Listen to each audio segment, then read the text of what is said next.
Do-do-do-do-do-do. Y'all know this one. What I'm saying, I'm taking out this time to give you a piece of my mind. I said, who do you think you are? But baby, one day you'll be a star. But until then, baby, I'm the one that's crazy. Why? Because it's the way you making me feel. Just trying, that's my joint right there, boy. I don't want no romance. I just want the chance to show you my love's for real. How y'all doing out there in YouTube, man? It's your boy Boogotti NYC. Take that energy, you know what I'm saying? It's coming in from the heavens above, right through me. I got to tell you guys, I'm feeling really good today because I'm inspired by energy, by working hard, and by really pushing forward and making that boom, boom, boom, banging that nail and making that thing happen ourselves. It's your boy Boogotti NYC. Yes, this is Our Bottom Line. You're tuned in for another episode, and thank you so much, Batty, for letting me know that you can hear this. That you can hear me. That's my joint right there. I'm taking out this time, whoa, to give you a piece of my mind. Okay, let me go ahead and get this thing straight over here. Let me fix this video over here. Hope everybody's having a fantastic morning. That's right, y'all. Come on in, come on in. Taking out this time to give you a piece of my mind. How we say, oh, who do you think you are? But baby, one day you'll be a star. Oh, but until then, baby, I'm the one that's crazy. Cause what? We gotta say them prayers. Let's get them prayers in the air for love and happiness, you guys. Let's get those prayers in the air for fun. Let's get those prayers in the air for health. Let's get those prayers in the air for our family as well as our friends and those animals. We're gonna pray for El Jadero, Mark Dorfman, and Jeffrey Spilker. Can't forget about Audrey Dorman, Liberty and Justice. How you guys doing out there in YouTube land? My boy Mark Dorfman. I see Tony right up in the building with Winter Rising. And you know, we can't forget about Angels Among Us, Sam Champion. Also, we can't forget about Boogotti NYC, me. That's right. Casey Ramos. Can't forget about my brother. Sam Champion, Justin, Jordan as well. Can't forget about Teddy. Can't forget about Sam Champion, like I said. Jeffrey Spilker, Mark Dorfman, Angels amongst us. Also, Colessive. How you doing out there? Can't forget about 55 Coffee House, Lisa Roy as well. Got to make sure all my family's covered this morning. That's right, VG. I see you as well. Who else we got up in the building right now? Oh, we got Jeffrey Spilker up in here. Okay, we got to get some more freestyles going. What's up with Luigi? How about Teddy over there? Okay, cool. Can't forget about you. Liberty and Justice, thank you for what you guys were putting together. Let me know if I can bring that up because I got a couple of ideas of what we can do to make that actually happen. Who else we got up in the building? Yeah, everybody that's here, I just want to pray for you guys. You can't forget about Miss Swanza and the Swanza family right now as they're going through their situations as well with their family and their sisters. Also, Money Tree, thank you so much because today's episode of the health and wellness is dedicated to you. Amen. I'm ready to go. They're ready to go. I said it's time to start the show. I hope you're ready, yo. Yo, yo, yo, yo, yo. Whoa. And we wind it up. Do, wind it up. Wind it up. Because it's 6 o'clock somewhere. I think it's 6 o'clock here. Let's go. Come on, let's start the show. I'm ready to go. Okay.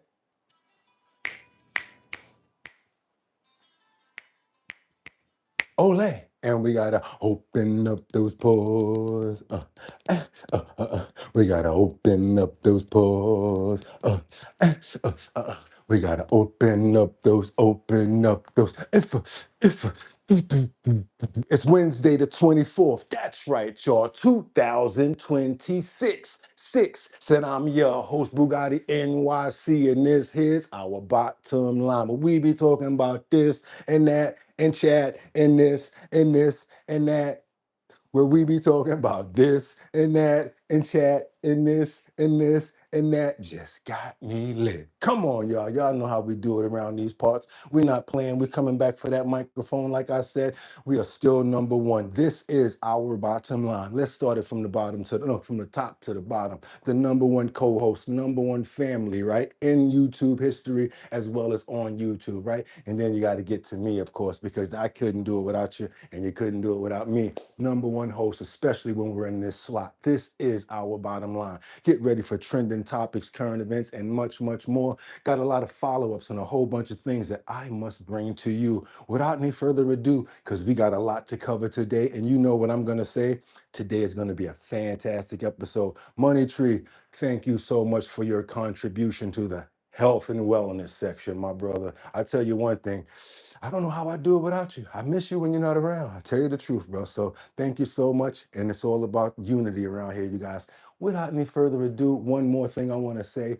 Rest in peace to Mrs. Swan's sister, and we're still here for you, sis. No matter whenever you need us, we got your back. So you guys have not been hearing from our sister for a while, but we still got to put those prayers in the air because we still love our sister and we can't forget about her. These are the times that count. Consideration is when people are not around and you're still thinking about them. That's what I'm talking about. So let's keep on doing what we got to do around here. And without any further ado, I got five on it. Sound much better after I take that Advil, right? Because all I'm going to do now is all I'm asking you guys to do right now is what? Stay on topic. I'm sorry, you guys. I got five on it. All I'm going to ask you guys to do is stay on topic, stay on point. Let me know where you guys are chiming in from. Also, let me know what time it is. It's 6 o'clock or 6:03 or something like that here in New York, but that does not mean that that's the time where you are. Trust me, when you let those flags wave in different countries, I appreciate it. It sends up a signal in my head. See how big it is, right? To let me know, hey, we got to look for this country. Remember that flag? Remember that flag? Yes, I love going to get content from where everybody is from, what city, what state, what time it is. Let me know what's going on, you guys. And we're not going to take our concentration off of those grocery prices. Those gas prices might fluctuate, but as soon as you guys see those grocery prices go up, I'm going to need you guys to tell us what's going on because they still gouging and we're just calling it as we see it. Not only that, but you know what else I'm going to say, right? Let's get into these titles. Let's go, you guys. We got work to do because we got a situation here where it says, why does Iran insist that they will control the Strait of Hormuz? Seems like a lot of back and forth and forth and back, boom, boom happening between Lebanon and a couple of other places, which are creating a conflict on the peace talks. That's where we're at right now. We're going to get into it. Let's keep on moving forward. What else do we have here? Where Representative Comer says that criminal referrals, that's right, criminal referrals are at the DOJ amid Tulsi Gabbard's findings. That's right, Tulsi Gabbard dropped the load on the table and walked away and said, you guys clean that up. So guess what? Now it's time to clean it up. Let's see what happens when the DOJ gets their hands on these files. Last but not least, what do we got coming in, you guys? We got, why is Tyler Robinson's defense suffering with a J? Must be a typo. Suffering so many setbacks. You know why? Because I guess it's time for them to finally go to court, and now we're going to see what's really going with this. And that's going to hopefully have the same outcome as the, not outcome, but same time frame as the Luigi Mangione case, you guys. So those are two cases that we're really looking forward to seeing what's going on. And we over here with our bottom line are going to be following up. So guess what? It's time to grab your water, your tea, and make sure that water is not in anything plastic, because you know how we all around here about those forever plastics. politics, your tea, and your 55 coffee house. And let's do our thing and open up today's show. We got a lot of breaking news that's going to come before politics because there's a lot of other things that happen, especially in India, which we found out really breaking news where there was a situation where 14 people have lost their lives in a horrifying fire that engulfs a training center, and terrified students actually were jumping from the windows. Yes, you guys, we're definitely going to pray about that, but I want you guys to see what's going on. There may not be a lot of audio, but we definitely have the video, and it's coming in from India. Let's go, you guys. Good morning. Let's get it. Let's go.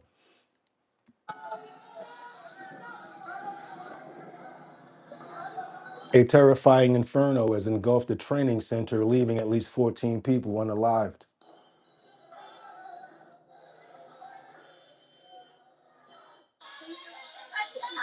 Now, terrified students were trapped inside the burning building, were forced to jump from windows to escape the blaze.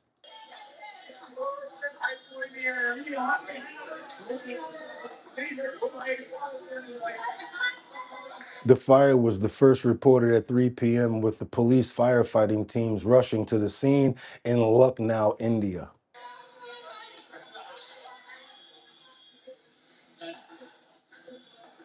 Now that looks like something that's like in the front of the area there. I don't know how that may have started, but it seems as if it could be something that starts with an A and ends with an N, because it doesn't look like they were going to be able to get out from the only entrance, which is probably there, which also is called a fire hazard. Let's keep on moving forward, you guys. They say the blaze raged for hours, and before authorities brought it under control.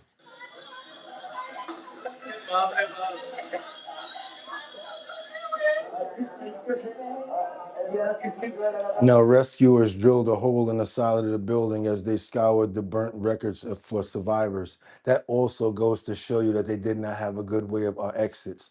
That's why you have to be really careful when you go into a building. All of these buildings, oh, let's go check it out. Something happens, how you going to get out? So that's why they have the egress as well as the entrances, you guys. You got to have an exit as well as an entrance plan, even in fire, and even in buildings and apartments, you got to have an exit plan. So if you don't have a fire escape, 9 times out of 10, there's a fire exit door. Let's keep on moving forward, you guys.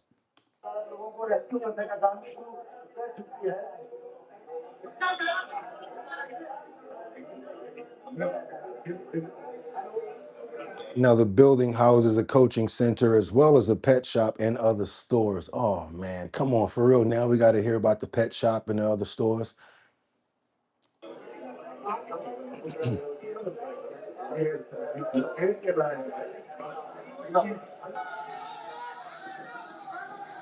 Authorities says that the death toll could still rise as rescuers are search the burnt out building. Yeah, this is a bad story, you guys. Just wanted to let you know, in other countries, we do go there. We do cover other places and other cities and other things that's going on. And let's go ahead and start early. Sad to say it. Let's get those prayers in the ears for all of those people that lost their lives in that tragedy out in India. Let's double tap that screen and please get more people over here to get those prayers up. You know why? Because prayers are very strong. The more people that you have together collectively, I personally believe can achieve actually miracles. Actually, that's when he really hears us, and the power of prayer is very strong. You ever hear somebody say, I'm still living off my grandmother's prayers? Don't think that they're playing, because those prayers are serious. I'd like to pray for, I think I like to pray for all of the people who lost their lives, also the first responders and all of the people that had to deal with that. There's a lot of stress that's going to be coming out behind situations like this. So also want to pray for strength within the peoples as well. Amen. Got to keep on moving forward. Sad situation here coming right in. And I don't even want to sing the Frank Sinatra thing after that. So I'm going to skip to the next time we come to New York, if you guys don't mind. We got another situation coming in from the Bronx. Sad situation where a 21-year-old man was powed in the head. He's no longer alive in the Belmont area of the Bronx. And he didn't survive his injuries. Summertime, it's going crazy out here. But again, a lot of stuff is not being reported, especially because they don't want the numbers to look too bad, right? We're noticing this, right? Let's keep on reporting this news and getting out what's really happening here. Kelly, we know that young man was 21 years old and he was shot in the head and killed just before 7 o'clock when gunshots rang out here on East 187th Street. You can see it's an active crime scene right now. But if you take a look at this video from earlier today that shows first responders performing. But crime is down. Crime is down in New York. Okay, Kathy Jokel Hokel and whatever your other name is, and Mom Dami. Your books aren't justifying what's really going on. And if you guys can really remember who's really been here for a while, that time when they were having that city council meeting and that one gentleman who stood up and said, what about my borough, the Bronx? It doesn't seem like you guys have the right numbers for us. This is the Bronx. Life-saving measures on that young man. You can see his hat is still on the floor. And this all happened before he was rushed to St. Barnabas Hospital. Unfortunately, police say he did not survive his injuries and was pronounced dead at the hospital. Now, officers responded to a 911 call of a man shot in front of 413 East 187th Street around 6:57 p.m. And when they got here, they found that 21-year-old with a gunshot wound to his head. Now, this is a residential block filled with apartment buildings and local businesses. And tonight, families walking through the area stopped in their tracks as crime scene tape went up and police flooded the street. Thank you so much, Jordan Dowdy, for the $5 super chat. Thank you so much. Everybody, shout out to Jordan. Appreciate you, brother. Thank you so much for appreciating the show. Told us that they heard a single gunshot before sirens quickly filled the block. And at this hour, the victim has still not yet been identified. And police say they are looking for a man wearing dark colored clothing. And if you have any information or saw anything in this area, police do encourage you to give their Crime Stoppers hotline a call. From Bell, I encourage the police to try to get more people in the force because we definitely severely need more patrol. That would be the next thing that I would do. If I was the mayor here, I wouldn't be going against the police. I would ask for more patrol, and then I would work on training for the police as well. Training for the police and then more patrol. And stop putting so much confidence in the new people that are coming out. Oh, we got a new bunch of rookies that's coming out, blah, blah, blah. And those are the ones that need to be trained more. We need some more senior guys in here that can train those guys that actually want to stick around. I don't know what you guys think, but I'm not a criminal. So all of the people that go, oh, Boogotti, what's up with all this cop stuff? Look who's getting hurt. Look who's the victims of stupid stuff going on. Remember the baby because of the guy on the back of the scooter? No patrol. Remember when Giuliani was around?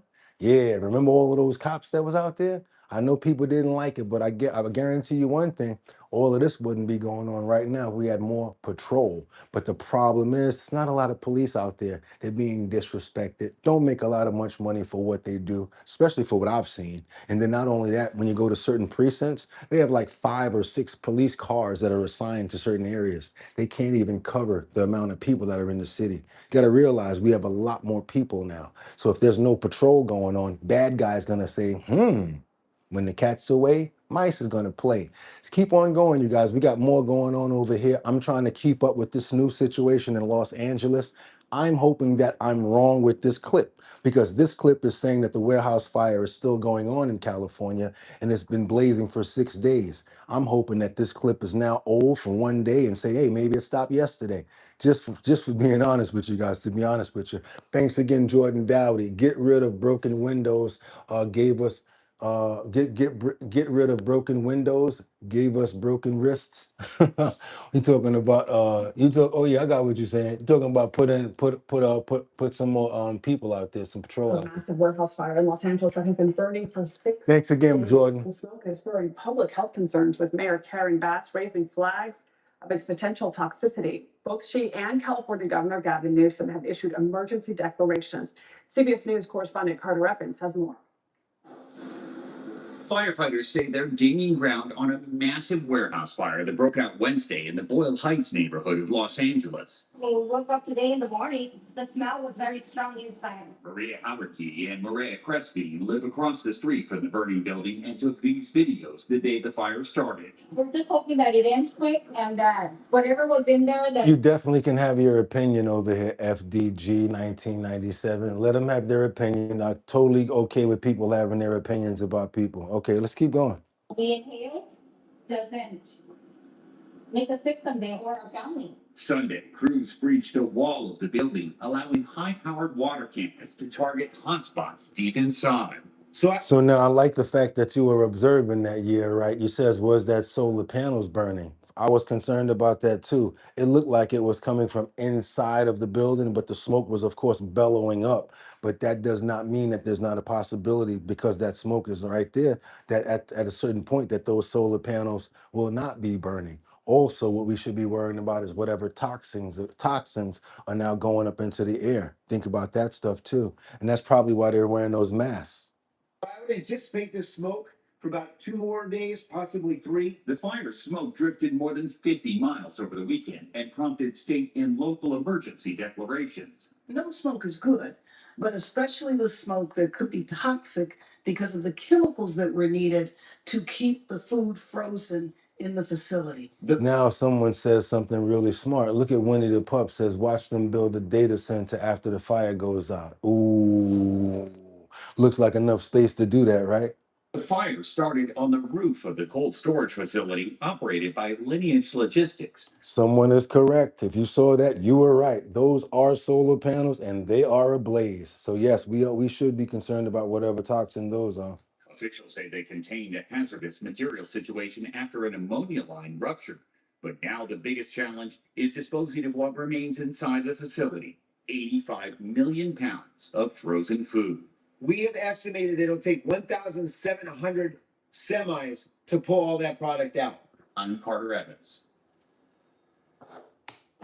Wow, that's crazy right there. It reminds me of the toilet paper manufacturing plant where one of the workers was angry and said, remember that, you guys, from Markel?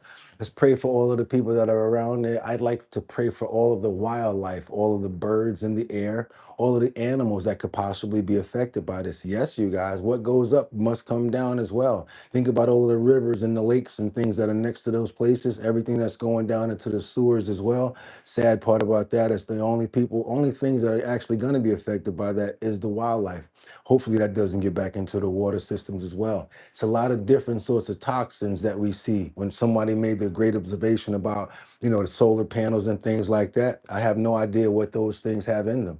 That's another thing to worry about. Want to pray for everyone involved. Also, we cannot forget those first responders, those firemen who are inhaling that smoke and going right into that fire. We talked about that before. Amen. Let's keep on moving forward. They'd be right there with those hoses, like, and the smoke be going right in their face. Only thing they have is like a little plastic cover on them with a little pack on their back.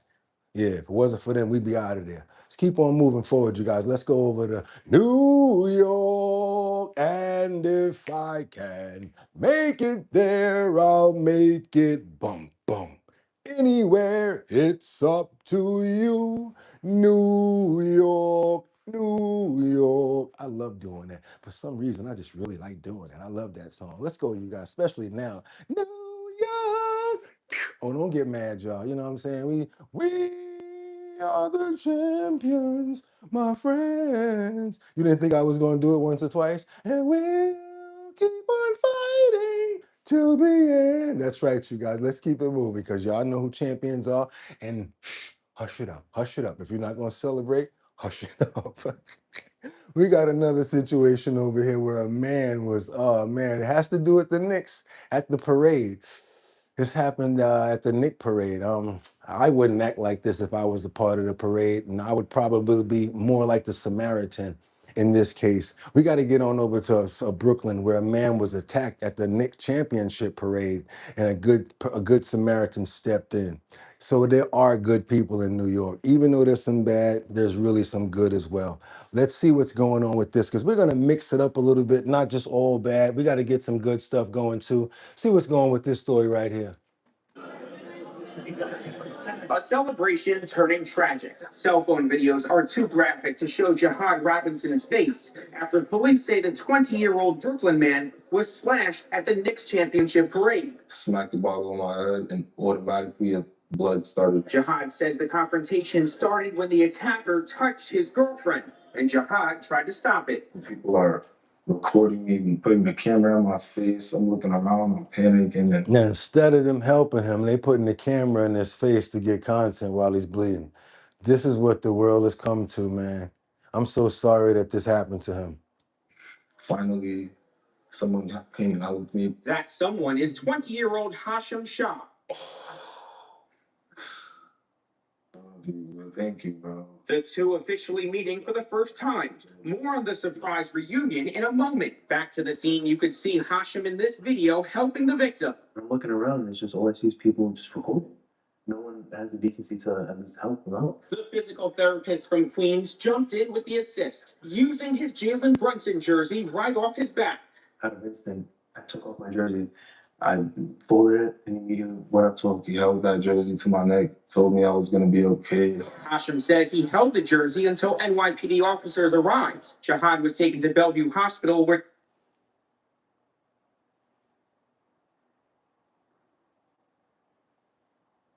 he received more than 40 stitches. I didn't know what to do. I feel like I was gonna die. Hearing him say that he didn't want to die, and he's asking a complete stranger to help him, really like just shook me deep in my heart. The good deed shook Jihad's family too. They tracked Hashim down on social media, making this reunion so surprising that even we did not know he was showing up. They didn't even know that they had invited him for that. Thank you, God. Without him, I wouldn't be here right now. Jihad's uncle, a longtime Knicks fan, with a small token of appreciation for this hero along the Canyon of Heroes. Tim Harfman, News 12.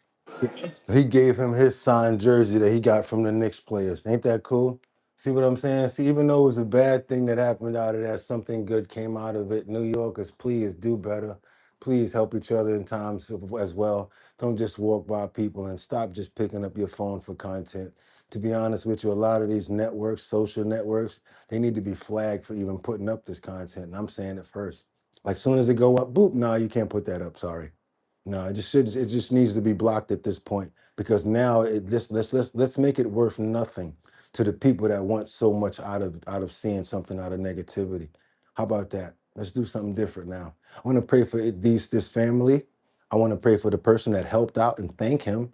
I also want to pray for the New Yorkers that stood by and just used their cameras to get content. I want to pray for their hearts and their souls. Hopefully they can change his people. Amen. Let's keep on moving forward, you guys. We got to get on over to Montreal, and I want you guys to be prepared for this. This is a pow spree in Montreal, and it's very graphic. I ain't gonna be saying jack, straight up and down. Not gonna say nothing on this one. I'm gonna let this flow. Really had second thoughts about playing it, but you know what? I'm gonna play this sucker because we got to get the exclusive. If every time we can get it, ain't no way I ain't gonna show y'all stuff like this. So do me a favor, first of all, let's double tap the screen to get those likes up, right? That's all you gotta do is pick up the phone, ow, and double tap that screen like that. That's gonna get many more people over here, right? To see the story, right? Also, if you have not subscribed yet, what are you waiting for? We're on our way to 74,000 subscribers, you guys, and they can't suppress. They can keep a good mind down. They will never take our crown. Let's go, you guys. Let's get it. I can't say jack squatly on this, so here we go. I'm going to let them talk because the audio is there. Tonight's chilling footage shows the dramatic final moments when a gunman opened fire on police and bystanders in Montreal. Oh my God, oh my God, oh my God. The video is so graphic, we cannot show you most of it. You see an officer shot, another officer crouching for cover, gun drawn, as shots ring out. In a separate video, you hear a terrified eyewitness. Oh my God, oh my God, oh my God. You see a bystander drop to the ground, the body of the police officer nearby. What appears to be the suspect, wearing camouflage and armed with a rifle, rushes toward the other officer. The suspect eventually shot dead. Montreal police say officers had responded to a 911 call of shots fired and a gun protruding from the window of a hotel. Officials say the suspect opened fire on police when they arrived. They say an officer and bystander were killed. Eyewitness Heidi Doctor's two kids were getting a haircut nearby. Nauseous. I mean, knowing that my son literally was on his scooter on that street with no protection other than a helmet and was minutes from when the shootings took place. Okay, so I can describe what happened though. So he's out there with it out the window. They get called over there. They go over there. All of a sudden they start pow. And he hits one of them. One of the police or one of the popo go down, right? He runs out to try to finish him, right? You seen him when he came out, right? That's when they had a chance to pow him. That's how that happened. because he was heavily armored. If you notice that green outfit that he had on, so I could take you guys back to that. Maybe that outfit I could let you guys see. You know what I'm saying? When he tried to come up out of there, and this is a scary place to be in right there. You know what I'm saying? You got your back turned to him, right? You got your back turned to him, and he coming out ready to do it.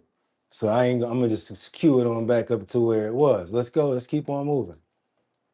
Eyewitness Heidi Doctors, 2 kids were getting a haircut nearby. Nauseous. I mean, knowing that my son literally was on a scooter on that street with no protection other than a helmet and was minutes from when the shootings took place, I just don't, I haven't processed it yet. Police have yet to release the names of the victims. Tonight, Canada's second largest city reeling. Aaron McLaughlin, NBC News. We thank you for watching. Woo! Oh boy, oh boy. You know I'm gonna follow up on that and keep you guys abreast of it because you probably wouldn't have saw it nowhere else but here anyway. Let's double tap that screen and get those likes up. This is our bottom line. If you have not subscribed to the channel, what are you waiting for? Hit that screen 2 times. That's when the likes go up. And if you have not hit the all, that's when you hit that arrow up under there to make sure that you get all notifications. Let's get on over to see what the president has to say now because he's got some reporters that he's going off on. And a few questions that I guess that didn't rub him the right way. Talking about how he promised that it was going to be cheaper to do the Lincoln Memorial pool, but then it winds up being much more expensive and it's taking longer. So I guess he doesn't really like the pushback on this one. Let's see what's going on with this question. Let's go for it. Let's go. Could cause a worldwide depression, as you noted, Mr. President. Are you willing to risk economic catastrophe and strike Iran? Well, not the way I'm doing it. It's not going to cause depression. Yes, but if they don't abide by the Well, nuclear weapon supersedes depression. Depression's real bad. Nuclear weapon will cause depression much more quickly. The way we're doing it, we have the opposite of a depression. We're doing really well. The numbers are incredible. The oil is at a level that nobody's ever seen before. Oil prices are way down. I think they're very comparable to what the Winter, I agree. workers are pretty comparable to what they were before we started. They were most of the way. Thank you, Grace. So if Iran does not abide by the MOU, are you still willing? What I just say, it would cause a depression. I said it could cause a depression, right? And they said that I don't want to be Herbert Hoover. That's the president I don't want to be because he was in charge during the Great Depression, and certainly a lot of bad things could happen. That would be one of the things. I don't think it would, but if it did, but no, if Iran doesn't live up to their agreement, or if they're not behaving, I will do what I have to do. Does that give them leverage over you, Mr. President? Say? Does that give them leverage? The Iranians leverage over you? Oh, he's so leverage. Their Navy's gone. Their Air Force is gone. Their leaders are all dead. Their whole country's a mess. Their economy is shot. The Times, the fake New York Times said, oh, it's about the same as it was 4 months ago. No, 4 months ago, they had a Navy, 159 ships to be exact. It's gone. The whole Navy's gone. Their 250 airplanes, all gone. Their anti-aircraft is gone. Their radar is gone. These guys love radar. Their radar is gone. Everything's gone. Their leaders are gone. Their whole country is gone. And the Times said, oh, they're about the same as they were 4 months ago. The reason the news is doing so badly, or let's put it another way, the reason that I wanted a landslide, even though I got 92% negative press, all fake press, is because nobody believes the press anymore. And they have to start believing, when the Times and a couple of others, they're grasping for source.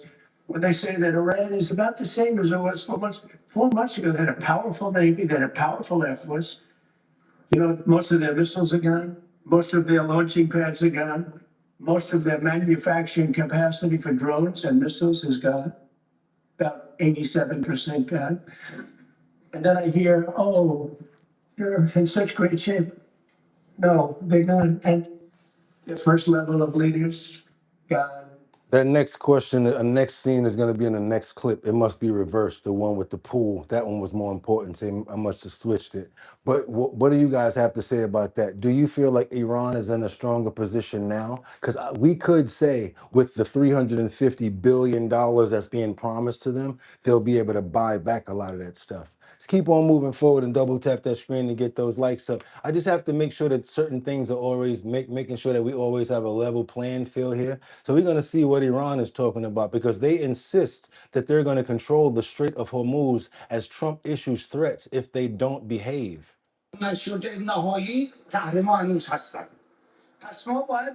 So we need a waiver to be able to sell our oil, do our work with the bank.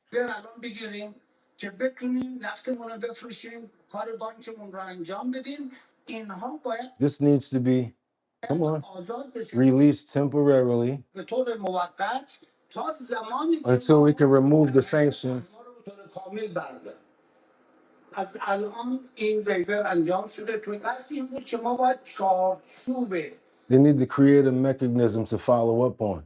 Basically, what's going on is Iran has issued their own sanctions. So they have to do certain measures in order for them to lift the sanctions on the Strait of Hormuz, is what he's saying. چگونگی پیگیری تحقق این بندها رو تا پایان 60 روز انجام میدادیم. یه بحث هم این بود که ایران به جنبندی رسیدیم. He said the thought that we could come to an understanding with this measure in 30 days or 60 days while following in international laws. As mentioned in Article 5, the Strait of Hormuz will be managed. Okay, they want to manage it with Iranian mechanisms and by Iran. There will be no hotline to contact. این دوره 30 روزه بر اساس ماده 5 بتونن هماهنگی نزدیکی بکنن که so that ships want to pass can move through with safety and speed. کشتی‌هایی که می‌خوان عبور کنن با ایمنی بیشتر و با سرعت بیشتر انشالله hopefully we can activate the strait again.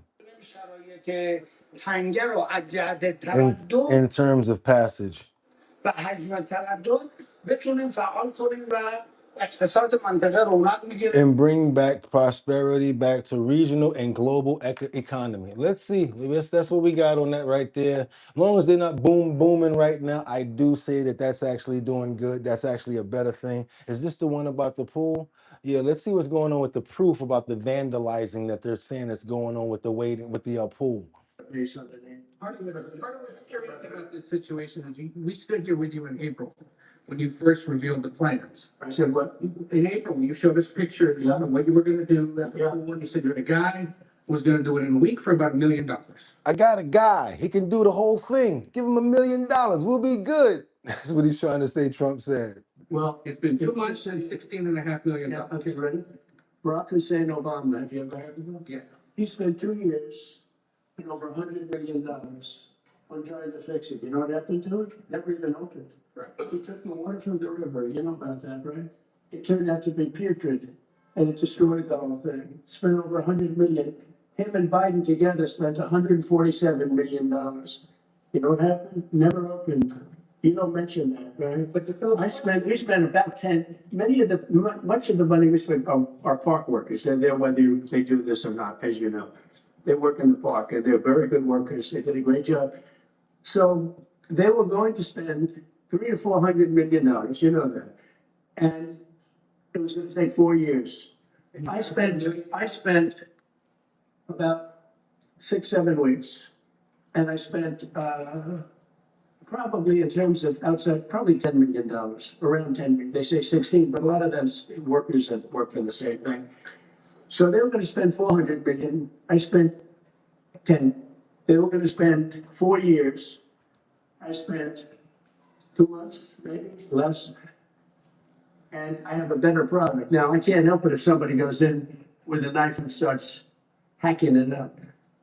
And we also have pictures of it. You know, we have release the photos? We've been asking for that. You'll see it in court. He says, can we release the photos? I think that's what they're asking for in the comments as well. Someone wants to see the photos of the people that did it. They want to see the accusations and the lines and all of that. And I get it, you guys. I understand. Let's double tap that screen to get those likes up because we got another one coming in right before we get into this next one, which is very important right now because I know you guys remember what we've been reporting for the last few months, the horse and carriages in Central Park that we talked about a few times. A couple of weeks ago, we saw one where a horse lost his life by just eating some sort of foliage that was inside of the park.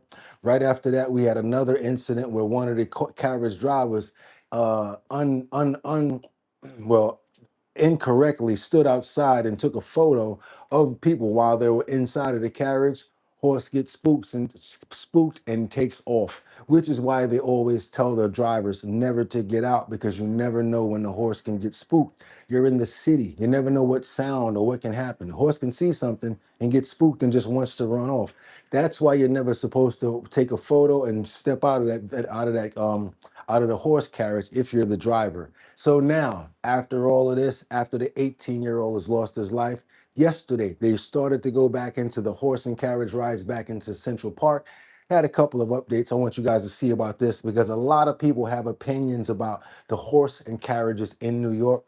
Personally, I think that they need to end it. Sorry to say it, you guys. The nostalgia is all cool, but I really think it needs to end at this point. Let's keep on moving forward. Double tap that screen and get those likes up. Let's go. For the first time since an 18-year-old tourist died after being thrown from a runaway carriage. The union says drivers spent days in safety training. Thanks, but the Brad. Family members are adding their voices. Thanks, to the Brad. calls for a ban. Eyewitness News reporter Stefan Kim is live in the park with the very latest. Stefan?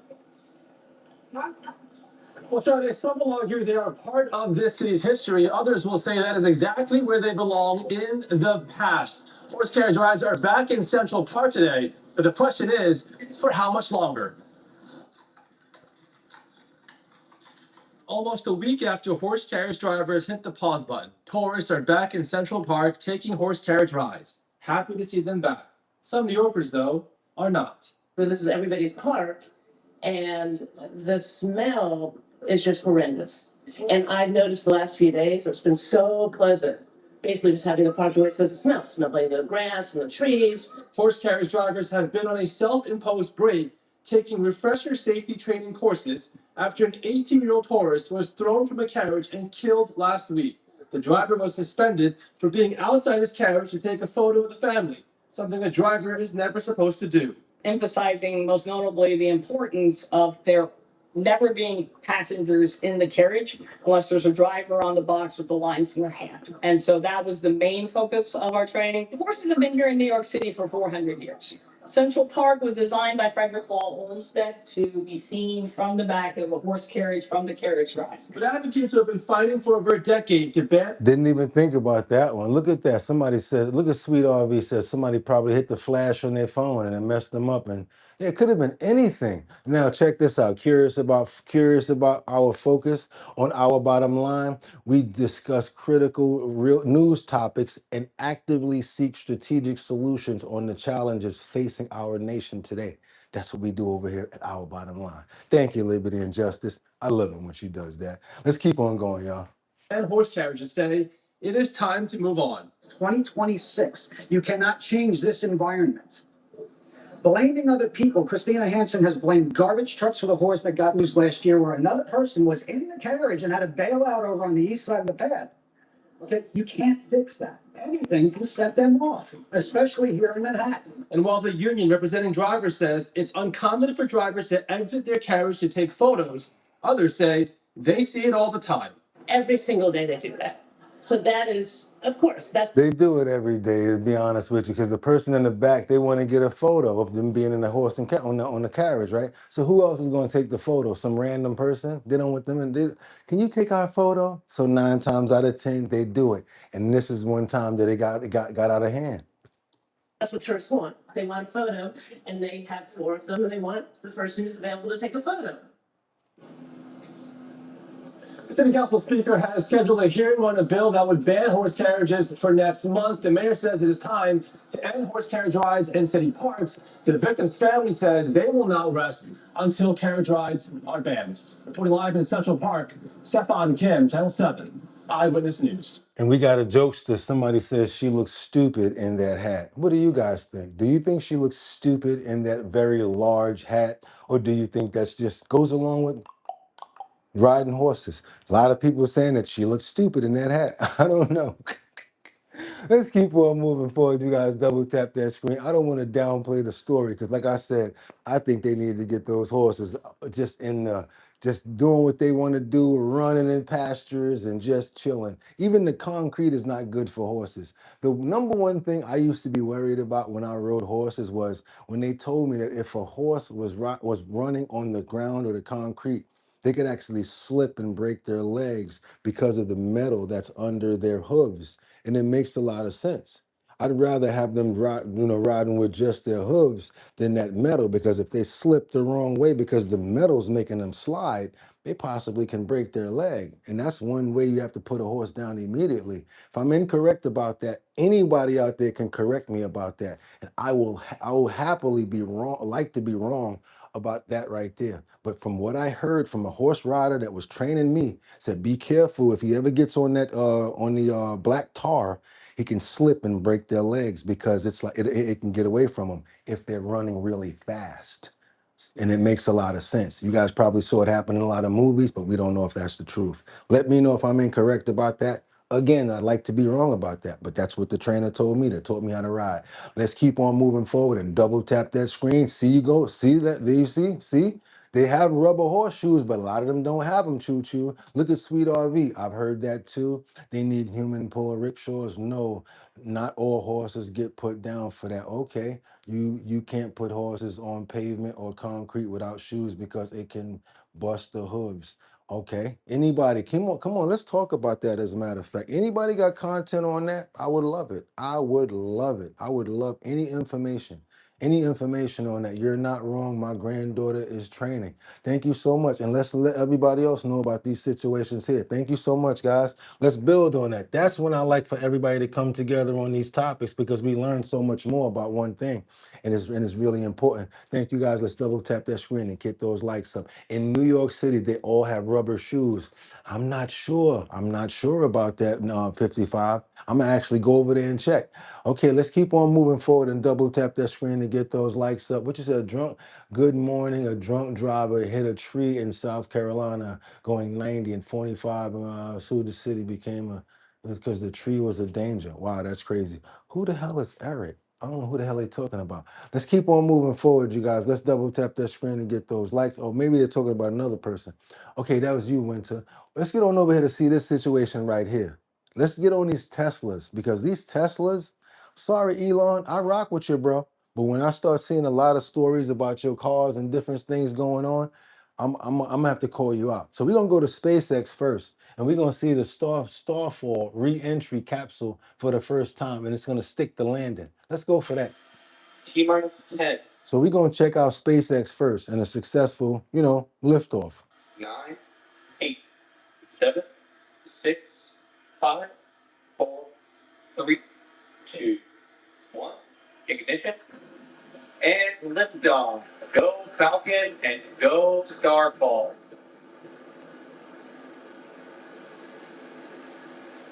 Vehicle is pitching down range. And what the chamber pressures are now. So check it out, you guys. We have speed, we got altitude, we got the G-force, and we got the time right here, right? These are the Starfall to the time that it's taken. I don't know what it is about this, but I love to see a successful flight when these actual when they actually take flight and they make it. I guess because I was part of the other one when I saw something else happen a couple other times that we won't bring up.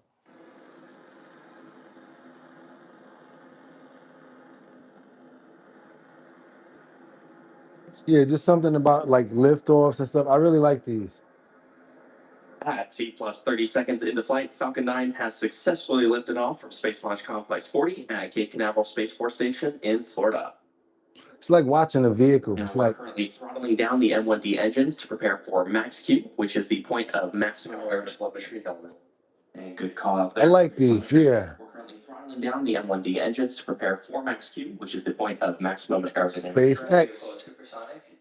for maximum aerodynamic stress on the vehicle, and max Q is reached when the air density of the atmosphere decreases faster than the increasing speed of the rocket. You know what I like about it? Like the efficiency. It looks like it's really strong going up. It looks like a good vehicle. You know what I'm saying? Like a good machine. It's really strong.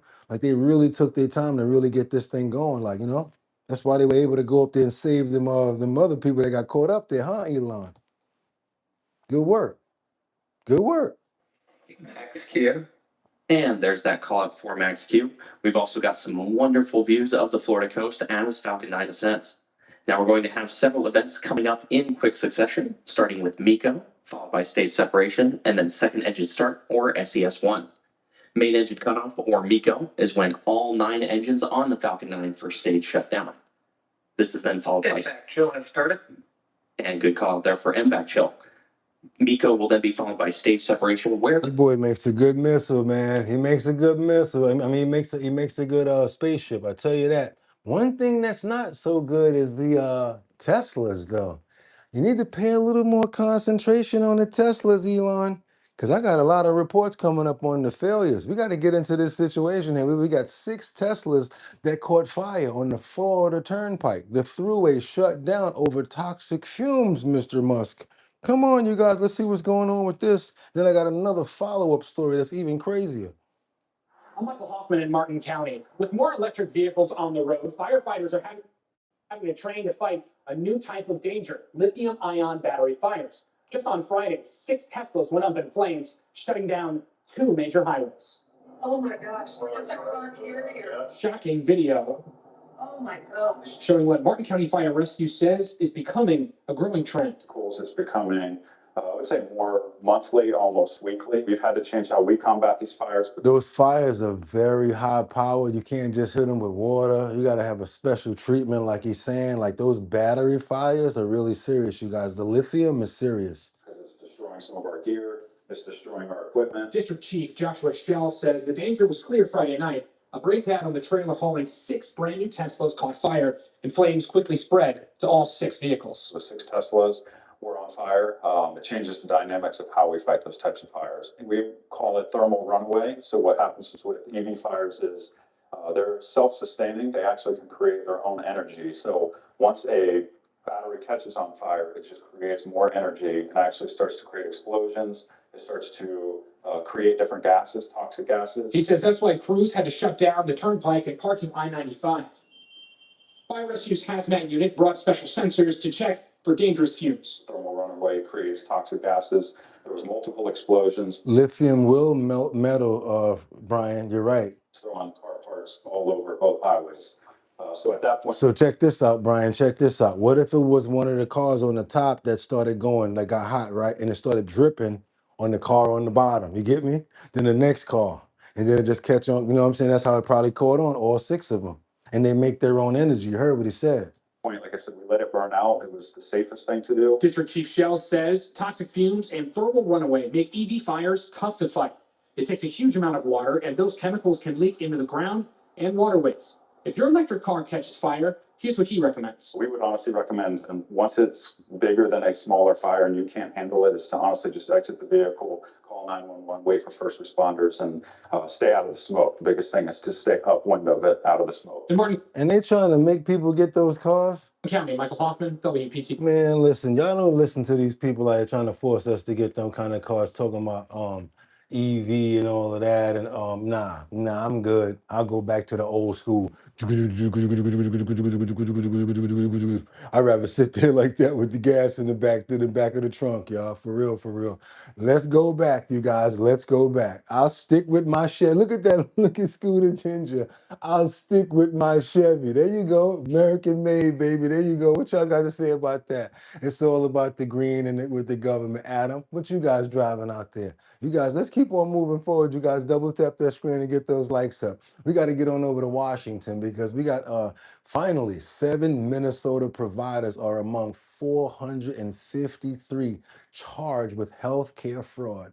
We would have never heard about this if JD Vance has not started to bring all of these cases federal. And now we're starting to hear about a whole lot of it. You guys are not going to believe the amount of money and fraud if you guys really get angry when you hear about fraud and the money that was stolen from our country, you might not want to watch this clip because the amount of money in this one is just stupid. I'm talking about, oh man. And the fact that they caught these people, I'm happy about that. But they're not getting this money back from these people. These fools actually went and bought like mansions, the same things that we talked about. And I'm not talking about those low amounts of money no more, y'all. I'm talking about billions, $6.5 billion. Watch this. Watch this. A massive number of fraud charges filed across the country today. Hundreds of people suspected of stealing more than $6.5 billion. Our Kevin Dorn is here. Kevin, you're tracking the results of what the department. Talking about the deficit, the money that we would have had, messing it up for the next people that actually need medical money and when they can't get it, people that ask for SNAP benefits but are not getting it because there's people stealing it. They're sending money to the Philippines and all of these crazy stuff, buying luxurious homes. It's crazy, y'all. Department of Justice is calling National Healthcare Fraud Takedown Day. Yeah, Leah, in announcing charges today against 455 defendants in 45 states, the DOJ said it built upon the success of healthcare fraud investigations in Minnesota, where different federal agencies work together to identify fraudsters. As part of this, 7 more providers are now charged by Minnesota's Medicaid Fraud Control Unit. Attorney General Keith Ellison's office tells us 5 operated out of the Metro. The other 2 are in East Grand Forks and Fargo, North Dakota. In all, the 7 are accused of billing more than $700,000 for personal care, counseling, mental health services they either did not provide or did not have a license to provide. They did not provide the services or did not have a license to provide the services. How are you going to claim that you can provide these services if you don't even have a license for it? Today's actions send a powerful message. If you target our healthcare programs, you will be found, you will be prosecuted, and you will be brought to justice. We've been saying that we're doing this to save these programs from the fraud that is bleeding them dry, that will make them unavailable in the future for future generations, to protect the investment, the trillions of dollars of investment that every American taxpayer makes every single year to help their friends. So Sam, every time you're going out there and you look at that check and it says FICA and it says state and all of that, I got to be honest with you, brother, man. That's where your money's going to. Everybody here, they got the job and all of that money coming out. If you're living in one of these cities and they have not doged them already, I'm sure a lot of that money is going there. I always wondered where the money was going to hourly wages for people that work for the city, maybe people that do the roads and stuff like that. But wow, how do they have even enough money to pay people after they steal all this other money? Their neighbors and strangers in times of need. And this is interesting. The DOJ says the largest suspected scheme discovered nationally involves unnecessary wound care and skin grafts.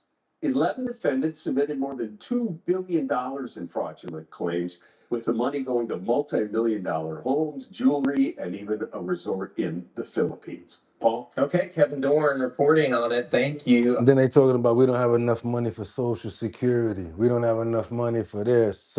These other things might be going out. Why? Because they're shifting money to pay for how much money we keep on borrowing. And then we got the government that's like this. I'll make it rain. I'll make it rain with the terror. Make it rain. Or you got to have your paper together. Make it rain. I'll make it rain with the terror. You got the government out there. As long as the paperwork is good and it gets through these certain guidelines, they're going to make it rain. Let's double tap that screen and get those likes up, you guys, because not only do we show a lot of trending topics, current events, and much, much more, we have a fantastic dialogue where we learn a lot over here as well. You ever realize that too? We learn you a lot over here too, and the dialogue really helps out. Especially you guys help me, especially when we start getting in areas where I don't understand certain stuff and I ask you guys a question and boom, boom, boom, boom, like that horse question, that was fire. Love the way you guys got down on that one.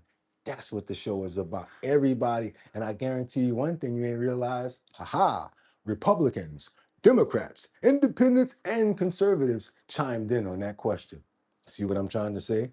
That's why we don't alienate anybody, because we're all human. That's the party that you are over here at Our Bottom Line. I know you guys got your own party, but when you're over here, you're part of the human party. Let's keep on moving forward because now we got to get to some information coming in from Utah. We talked about this on the heading from Tyler Robinson's defense.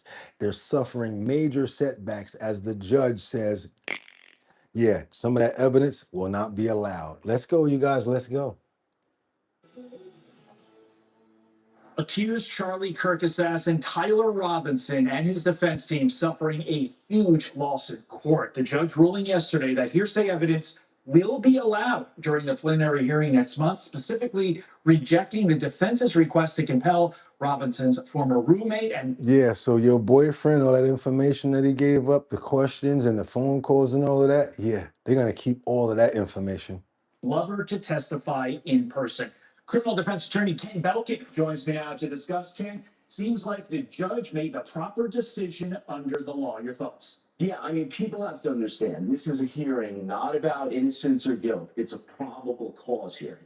It's basically a preliminary hearing. People forget the standard for an arrest is not proof beyond a reasonable doubt. It's that probable cause existed at the time that this individual committed a crime. So that's the narrow scope of this hearing. So allowing hearsay in, allowing people to testify through pre-recorded statements, totally permissible in this context. Yep.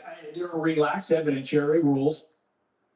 The right to confront, which is so important in our system of justice for a trial, just isn't present in the preliminary hearing. I understand what the defense is trying to do, but I think they were right that they got shot down. But with that, if Lance Twiggs, the roommate lover, does get called in the trial, he is going to have to appear on the stand in person, correct? Yes, and you hit it on the head. It's the Sixth Amendment right to confront clause. You know, you have a right to cross-examine witnesses that are brought against you when you are charged with a crime. Lance Twiggs is a key witness in this case. He has allegedly received admissions from Tyler Robinson that only he can testify to. He also received instructions from Tyler Robinson allegedly to destroy these messages. So these are key pieces of evidence in the case. So the defense tried to keep these conversations out of the case, and they tried to make it so that he wasn't going to be able to be called and ask these questions. But it's too late for that. But the judge did punt until Friday on whether or not to take the death penalty off the table if he finds that the prosecution violated the gag order in the case. And I literally need to look down at my notes every time because that is literally apples and oranges. We talked about it yesterday. We're talking about it today. Those two things don't go together. So why is he continuing to delay what should be a no-brainer decision? Yeah, it's grossly disproportionate to say that because the prosecution may have violated a gag order, that the death penalty should be off the table as a Can't do that. Like, come on. consequence here, as a possible sentence. The reality. It has nothing to do with the case. The prosecution's actions have absolutely nothing to do with the case. So that doesn't really make sense. Unless it has to do with the evidence that they brought forward. Can't do nothing like that. But you guys, what do you guys think? You see how they already mixing things up? Let's go. Let's keep on moving forward. Let's see your opinion on that topic. Because now we got to get right back over to Washington because Representative Comer says that criminal referrals, that's right, you guys, criminal referrals are sitting on the desk of the DOJ amid Tulsi Gabbard's findings. And you know who I'm talking about, right? We're going to hold back on saying this name because they get a little shook up a little bit when I say this name over here. Let me make sure we still got everything going over here because I froze on one screen over there. So let me just make sure I'm still here. Okay, cool. You want to act a little funky over here with this one, but I'm okay with that. Do what you got to do. You've been acting up for the last couple of days. We've been working without you anyway. I'm talking to my other monitor, by the way. Let's get on over here because we hot right now, so I want to keep the ball rolling while we on a roll right now because I got to bring this up right here about this Tulsi Gabbard situation. And you know what I'm about to say, Fauci. The COVID pandemic caused tremendous hardship and pain for millions of our fellow Americans and countless people around the world. Now, after years of lies and censorship and cover-ups, the American people deserve transparency, truth, and accountability. The tactics that were used to hide the truth are straight from the deep state playbook. Politicized self-serving leaders like Dr. Fauci covered up their own wrongdoing and abuses of power manipulated intelligence, lied to Congress, and undermined a duly elected president by restricting his access to the vital facts he needed to keep the country safe. It's time you know the truth. I know, but they mess with us every single time we bring it up. But I'm gonna keep on going because we're not doing nothing wrong. Show me where we're doing something wrong. I'm not saying jack. I'm just letting content play that plays. And that's former Director of National Intelligence Tulsi Gabbard dropping bombshell documents on her final day in the role, accusing Dr. Anthony Fauci of manipulating intelligence, misleading Congress about the COVID lab leak theory, saying Fauci misused taxpayer money for gain-of-function research at the Wuhan lab and then lied about it. Joining me now is Kentucky Congressman James Comer. He's the chairman of the House Oversight Committee. Mr. Chairman, thanks for Meeting with them alphabet people 2 years before he even came into the position. Come on now, what's the play on this? you being here. You led a multi-year investigation into Fauci and the origins of COVID. You've also questioned Fauci in a congressional hearing. What is your reaction to this? Would you bring him back in now for more testimony? Well, this is more evidence of what we already knew. Dr. Fauci lied. He caused a great deal of pain for every American and most people around the world. The decisions that were made by the leadership at the time in America were based solely on what Dr. Fauci was saying. And now we know what we've always suspected, that he completely lied. He lied about funding gain-of-function research. He lied about the origins of COVID. He just What's up, Seattle? Throughout the entire COVID debacle. The decisions were made about the vaccines. If we had known at the time that this didn't come from a wet market, this was man-made, would that have had an impact on the type of vaccine that Americans were given, that we now know probably has caused a lot of health problems as a result of the COVID vaccine? So we already did the investigation.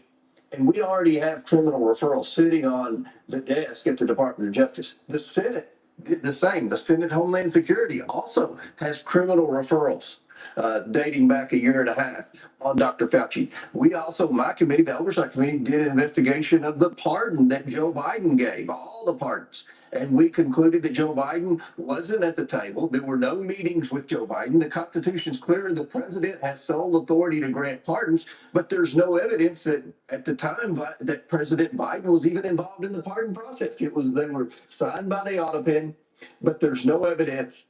And that was based on all the depositions we had with all the key people. Yeah, you guys, let's go. Let's keep on moving forward. We're not trying to get a little spinning balls and all the crap going over here. We're going to keep on going. Let's go. Let's keep on moving forward now, because now I want to get into something a little more light. Going to tone it down a little bit and lighten up the room a little bit.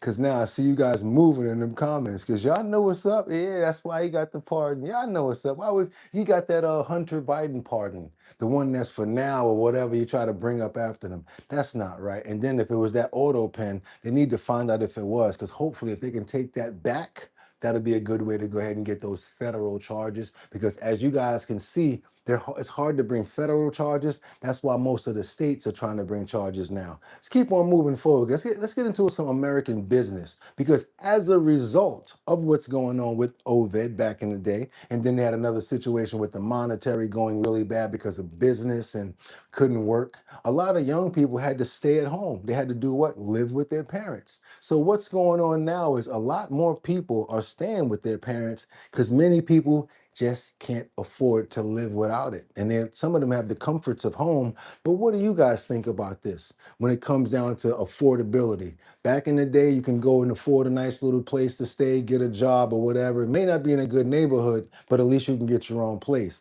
Nowadays, no matter where you go, it's going to be a couple of $1,000, $3,000 or $4,000 just for a hole in the wall. And many jobs don't pay that. So because of that, American businesses are starting to notice that a lot of kids, women, and men are staying home longer now with their parents. Let's go ahead and double tap that screen to get those likes up, you guys. Let's go. Moving out of your parents' house is no longer a rite of passage for millions of young Americans. It's becoming a luxury. They're calling it the boomerang generation. A record 25 million Americans under the age of 35 were living with their parents last year, the highest number ever recorded. 1 in 3 Americans under 35 is now still residing at home. Is this post-divorce? I don't have a question. I don't question the statistics that are being cited here. I do think more people are living home, but I do question the reasons that they're citing for motivation of this. So the expert from Realtor.com, the economist, said, well, what's Affordability, Boogotti. Eat lunch or we need another suit. What's that? Yeah, there you go. Affordability. Boogotti got to eat lunch or we need another suit. Thank you so much because you're right about that. I actually do want to buy another suit. Thank you so much. I appreciate that, chicken or biscuits. We appreciate you for that. Thank you so much. holding them back isn't a lack of qualifications, but rather, at least in part, a lack of housing they can actually afford. And I wonder about that. Is it housing you could actually afford? Because there is something out there that everybody can basically afford if they're gainfully employed, and whatever. It might not be where you want it to be. It might not be the caliber construction that you want it to be. It might not come with free laundry and meal making like home does. So I wonder if this is not a generation that is looking at their parents' home and the perks that they get there and saying, you know what, I'm not going to go and live in a 5-floor walk-up with mice when I can live at home, continue to sponge off mom and dad, and then spend my money, Brian, on avocado toast and fancy trips. I'm just wondering. I'm wondering. I see what she's trying to say. She's trying to say, don't just try to stay home so I can use the money to stay and go do trips and stuff like that and let my parents bear the big load. Talking about, I got the water bill. No, you don't. You're gonna kick into some of this rent. Let's keep on double tapping that screen and get those likes up. You guys relate to what's going on. We try to keep things rounded around here so that we can have a good display of what's happening. And if you guys appreciate the content, let's go ahead and double tap that screen. And also, give me all the money in your pockets right now. Give it to me. Nah, but what I would like for you to do is pick up the phone. And if you're watching, let's double tap that screen and get those likes up. Thank you so much. And you know what, Money Tree? Thank you so much for taking care of the premium yesterday. Gotta give a big shout out to Money Tree yesterday. Picked up the phone and Cash App. We want to just show you some more love. Thank you so much, Money Tree, for taking care of the premium yesterday because, yeah, we got bills around here, you guys, and you guys support the show. I really appreciate you. That's what it goes to. And of course, if anytime anybody ever needs anything, we also show love as well. But don't try to use us because we know better. Let's keep on moving forward, you guys. Let's show love to who we can because we all fam around here, you guys. Let's go. Again, thank you so much for your super chat. Thank you so much. Let's keep on moving forward. We got to get on over to Long Island. Got another situation right here where we got, oh man, oh man, oh man. Why did I have to do this one? Why did this one have to happen? All I'm going to say to you guys is please take care of your children. Because the worst thing that can happen is you have to have someone else take care of them because of your own situations. If you have drug problems, if you have problems with jail and things like that, I understand that you may have had a rough life. But once you have children, the majority of people understand that they have to change all of that with the drop of a dime immediately, because now you're not just thinking for yourself. You have to think about your family as well. And that's men as well as women. This is a sad situation over here because we have a mom that got her daughter taken away from her. And I have to say it, as a result, daughter's no longer alive anymore. We got a 7-year-old girl who's been T-worded. I'm not going to even say the whole thing. T by women who were charged with what happened to her. 7 years old, and they faced the judge in Long Island. I want you guys to see this right here. This, and the father is basically, it's like, let's put it like this. Mother and father broke up. Father has a girlfriend. Father says that the stepdaughter should stay with the girlfriend until he gets out of jail. Stepmother, yes, wicked stepmother unalives the little daughter at 7 years old. Let's keep on moving forward and double tap that screen. Let's get on over here to Long Island and see what's going on. Certain words I couldn't say, even though even if I wanted to. Feeling that it was so long of a torture. So That word. Long of the torture, so many days after day after day. Right now, at 5:30, did the system fail her? New information on the death of a little girl who prosecutors say was tortured. Good evening, I'm Christine Johnson. Welcome back. I'm Jessica Moore. Emotions ran high today in a Suffolk County courtroom as 3 generations of the same family faced a judge, all accused in the shocking death of that 7-year-old girl. Jordan Duncan had been placed in their Bayport home by court order. As Carolyn Gussoff reports, the courtroom was packed with heartbroken supporters of the child. She always had a smile on her face, always happy. Jordan Duncan's smile was on dozens of pink shirts as family and supporters packed the courtroom. Yeah. They came seeking answers. How the 7-year-old was placed by a judge in the home of Emily Kelly, where prosecutors allege a year of torture led to her December death. How could this child have all these things going on and nobody see?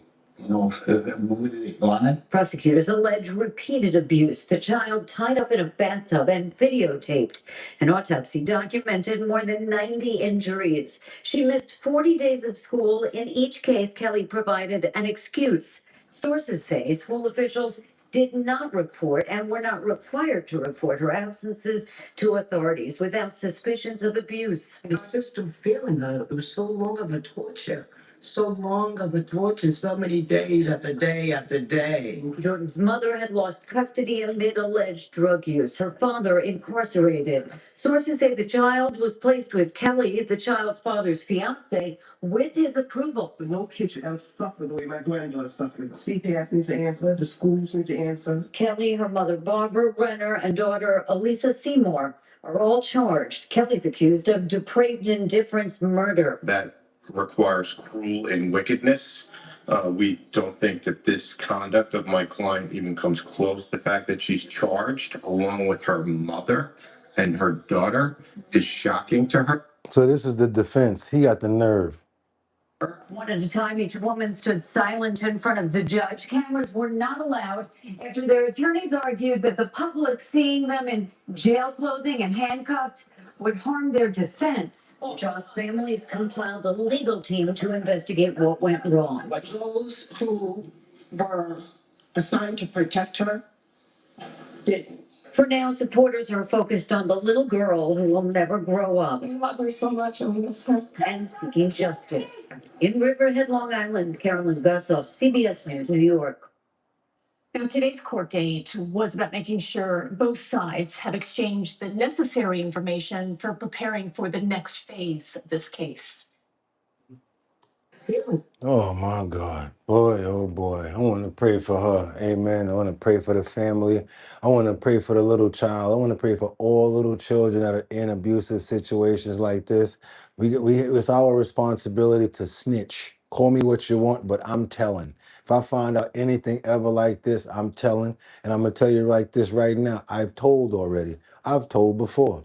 And I felt good about telling. I don't know what came out about it, but I've definitely told. And I don't know if it's going to make anybody feel a certain way about it, whatever like that. But when it comes down to children being treated a certain way, you not saying anything about it is just like saying that you okay with it. I'm gonna put it like that. I want to pray for the soul of the 7-year-old. We've been talking about the ages of how young these people are losing their lives around here. We're many times over 7 years old.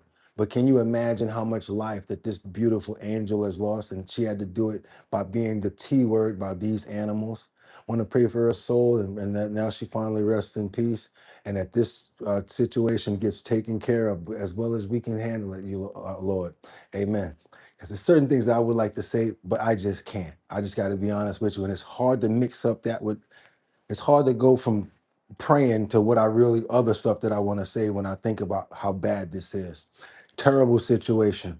And parents, I know you might be dealing with situations with D-rugs and you may have hardships and stuff like that, but try to understand that once you got those babies, try to use them as your light, your energy to move forward and make these things happen and get over this, a lot of stuff, because it's your responsibility. I do understand you may have a disease, but that baby is your responsibility.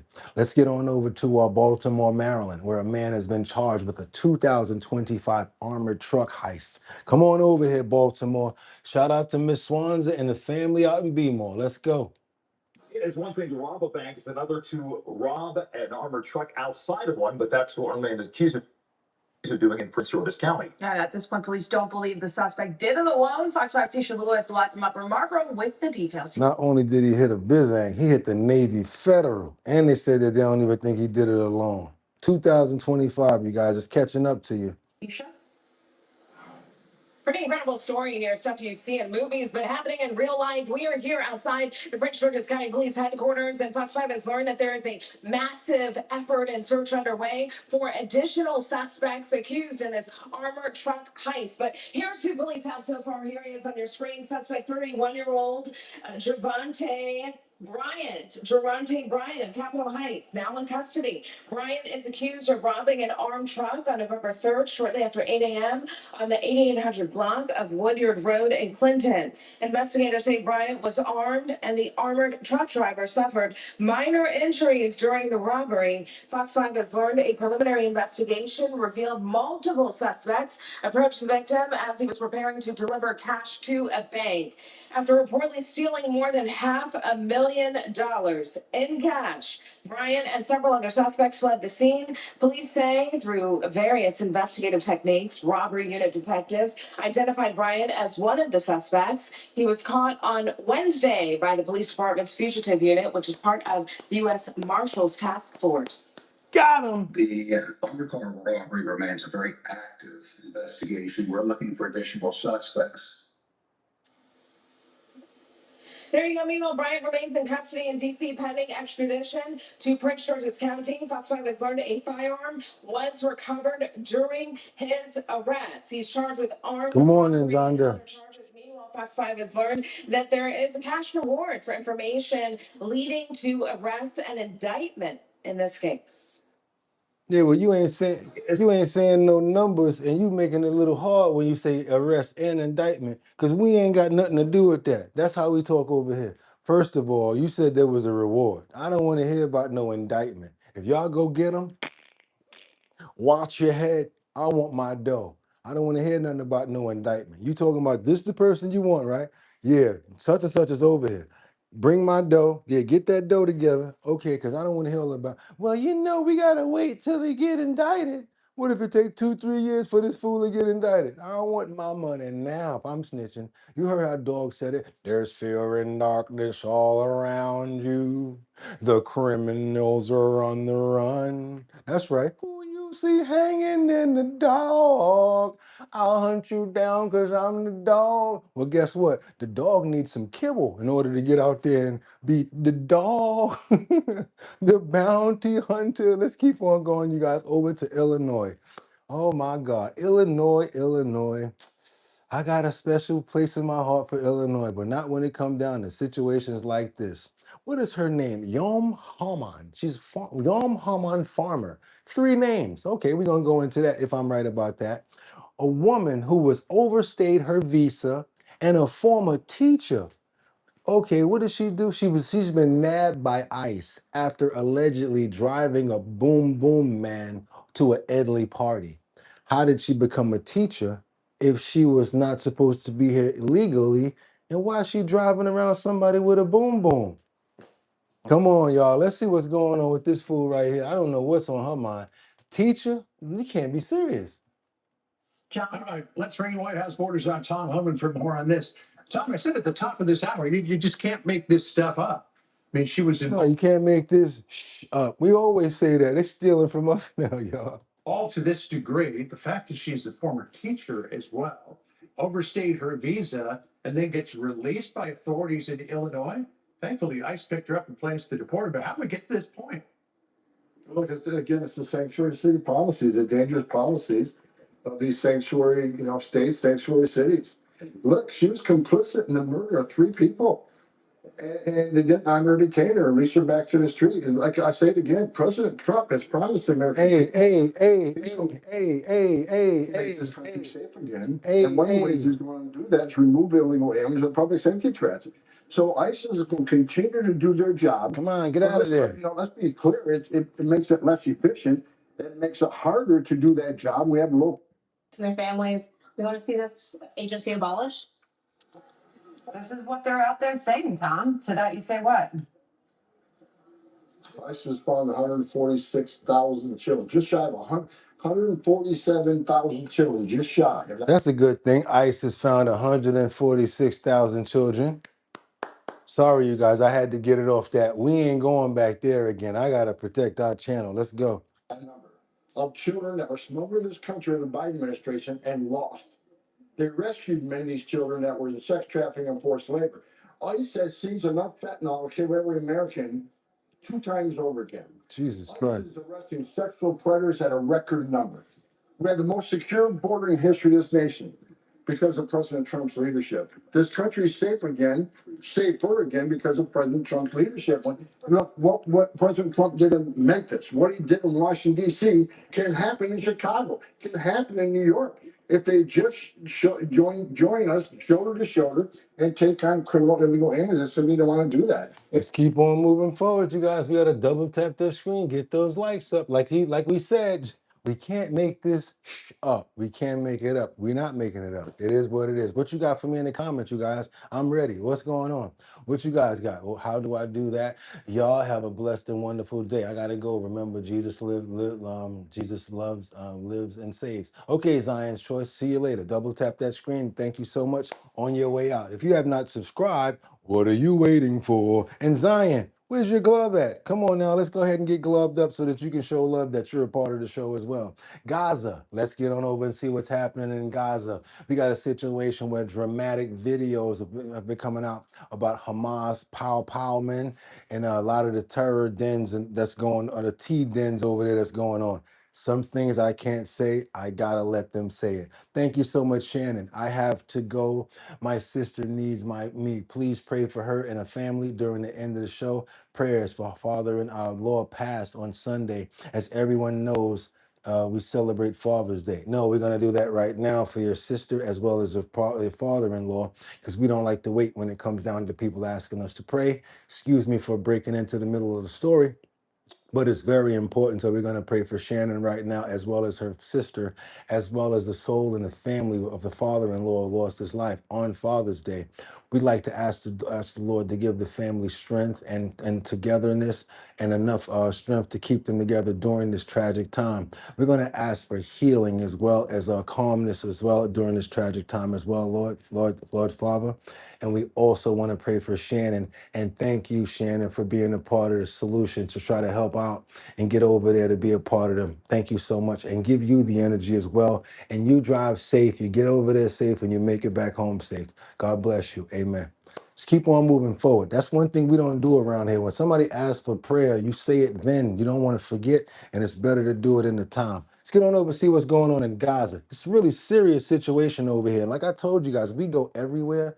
And right now, since we do go everywhere, this is an active unmin. Can't say the first word. Boom, boom, men. Actually active right now. Again, let's double tap that screen. Get those likes up if you appreciate the show. If you have not subscribed, what are you waiting for? Updating topics, trending topics, current events, and much more. And we go everywhere. Let's do it.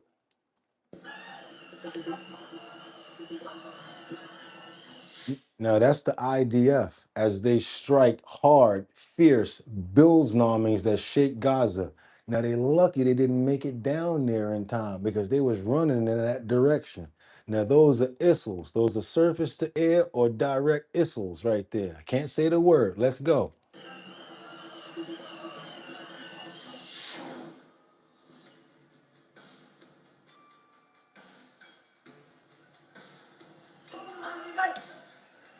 IDF monster strikes rain hellfire in Gaza. He's just going to run it out with his phone trying to escape, but it's coming in from everywhere so they don't know. Imagine having to live like this. These are the people that we pray for. The innocent. They're not out there pow-powing.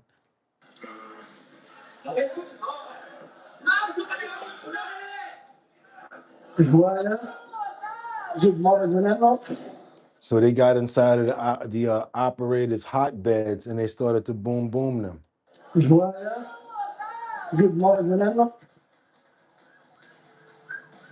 Now the Hamas hidden error sites set ablaze.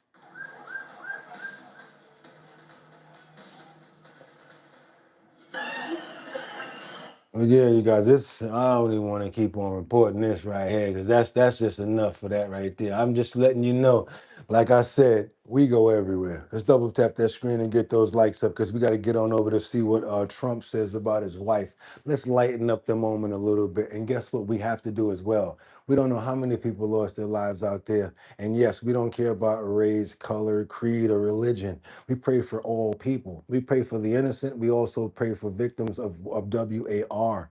Because guess what? When it comes to those urban neighborhoods and the urban populations, they didn't ask for this. This stuff is totally different when it comes down to that. That was a regular person's car. That wasn't wasn't a vehicle that was in the army or anything like that. Sad part is a lot of the innocent people are fall victim to these situations. Those are the people that we're praying for, that all of this can finally be over. That's what we really care about. And we ask that today in our Father's name. Amen. Because that's the main thing, you guys. All of that race and all of that. Oh yeah, but they're Indian. They don't even respond to your race, your religion. So what? That don't matter. We're still gonna give a prayer up to them. Because honestly, all of that urban warfare is really terrible right there. I can say that. Urban warfare sucks. Let's keep on going forward, you guys, because President Trump is going to reveal some stuff coming in about Melania. And that's why I wanted to lighten it up a little bit right here. How she says, don't do the dance. Don't do that thing. It's embarrassing. You're the president. He says, yeah, but the people like it so much. Let's keep on moving forward, see what Melania has to tell. We're not the only one that probably tells him to cut it out. Women's sports, please don't do the weightlifting thing. What do you think? I already have a lot. You know, I have a very elegant wife, and she says, darling, please, please don't dance. It's not presidential. I said, but the people love it when I dance. And she said, please, please, the men and women's sports, please don't do the weightlifting thing. And don't do the swimming thing. You know, the weightlifter where he goes up and the record stood for years and years and years of this. So she tells him not to do this stuff. What does he do? He acts it out and does the whole script. Only Trump, yo, only Trump. She's gonna be like, I told you not to do this. This young lady, she's trying out for the Olympics and she's gonna do it. And the record stood for 19 years and they put an eighth of an ounce on one side, an eighth of an ounce on the other. They have to understand, Melania, who's now a movie star, she got the #1. Can you believe she hit me with a movie? That's not good. There can only be one star in a family, please remember that. But they put a little eighth like a feather on one side, a little bit just to break the record. The parents are sitting right there where Big Bo is. He's a nasty guy, that punch he threw. Gotta be very nice to Bo. Gotta be very nice. Gotta make sure he's never angry at me. But she said her parents are right there in the front and they're so proud. The father's not so proud because he knows she's not gonna do it. Because she's a woman. It's a lot of weight. The mother, though, is screaming, darling, I love you. Do it. And she gets over the weights and she stares. And then she gets him. And she gets him. And the mother's screaming, darling, I love you, darling. And the father's looking, saying she has no chance. And she's like this, you sin, drops him. And she's like devastated for the rest of her life. And then a guy comes along who transitioned. That's the term. I've gotten very good at that term. I used to take a lot of heat for my definition of the movement over. But he transitioned. He was a poor, very poor, bottom of the line, male weightlifter. But now he's a female weightlifter. And he looked at the amount, I think it was like 210 pounds or something like that. Well, that's a lot. Thank you, Jordan. But not that much for a man. You could do it with one hand. And he goes, looks down at the weight.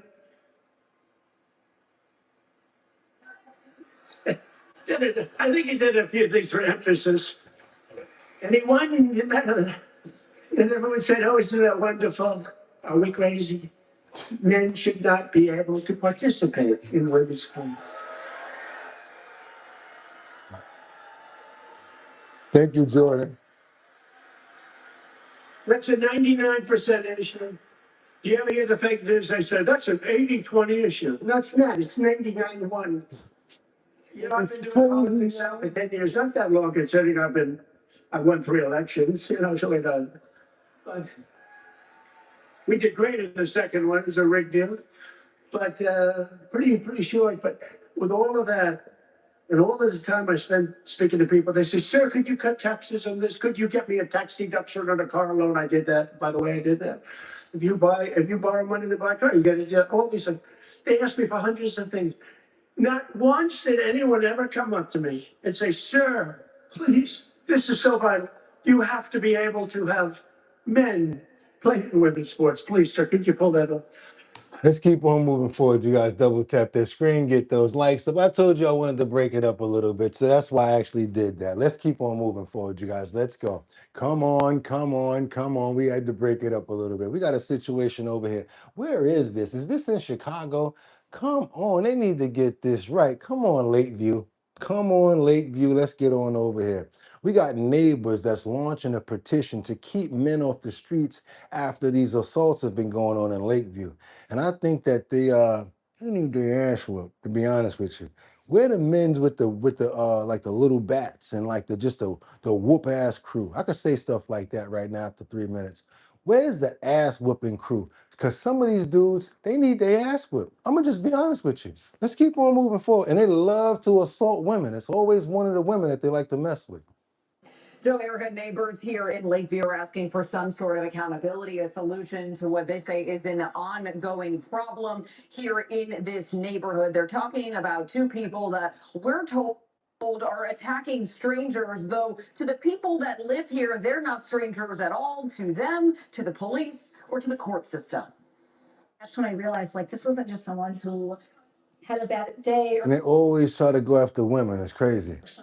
something that happened that day. This was a repeated pattern that my other neighbors. Squirrels are probably chasing them by now. Her experience with Leon Jackson. I was simply just walking home from the gym one day, just in the middle of the afternoon, and just happened to pass him on the street. We had no engagement between each other. I'd never had any words with him before, never spoken to him at all. And out of nowhere, he just reached over and hit me in the head. Within moments, she says neighbors named him, posted a photo of him. The biggest concern is just the pattern of violence. The pattern of behavior is traceable online. Stories shared on this growingchange.org petition talking about not just Leon Jackson, but also Willie Wright. I could just see it now. Boogotti's arrested for beating up such and such. Cause I'm not gonna lie to you guys. I saw it already.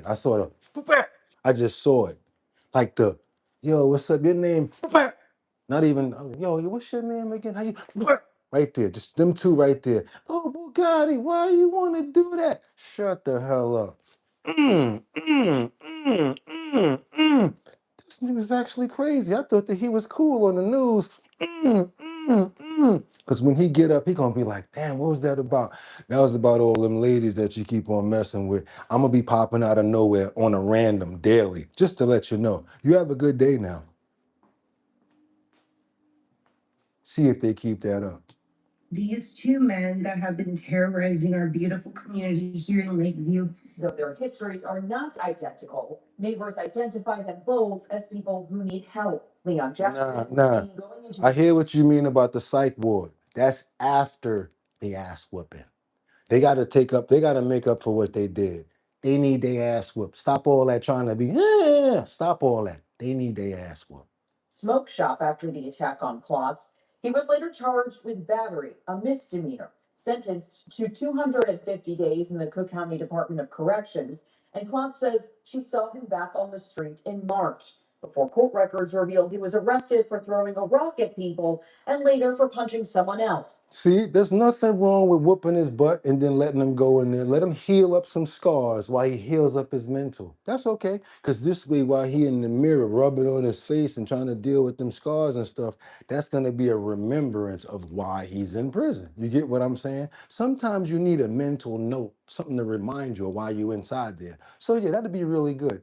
Whoop his ass. Both of them. How about all of them that get caught? And y'all can call me what y'all want on this one. And that's why we made our bottom line. So everybody can have a difference of opinion. Notice how I'm not trying to make you guys say the same thing that I'm saying. That's how we roll over here. Let's go. He was held in pretrial detention after that. Willie Wright is a convicted felon who also has a history of punching victims on the street. Oh yeah? Neighbors still see him. The lips is a punching bag for me now. That's how you do that. That's how you hit that. You walk up to him, hey bro, how you right there. And you let him catch those two, fall back, and then you stay there as he's coming up. Hey man, are you okay? Oh yeah, something just no, that was me, bro. Yeah, man, I heard what you was doing with them ladies out there. I'll be back. That fool will be outside like this now. Ladies will be he'd be scared to death of women. Let's keep on moving. Around sees no pending cases. He was released from custody after pleading guilty and serving time for felony battery to a police officer last year. Oh yeah, he need an ass whooping. That's what he need. I'm telling you guys, a lot of these people, yeah, they need medical attention. No Boogotti, give them some medical attention. Put them in a psychiatric ward.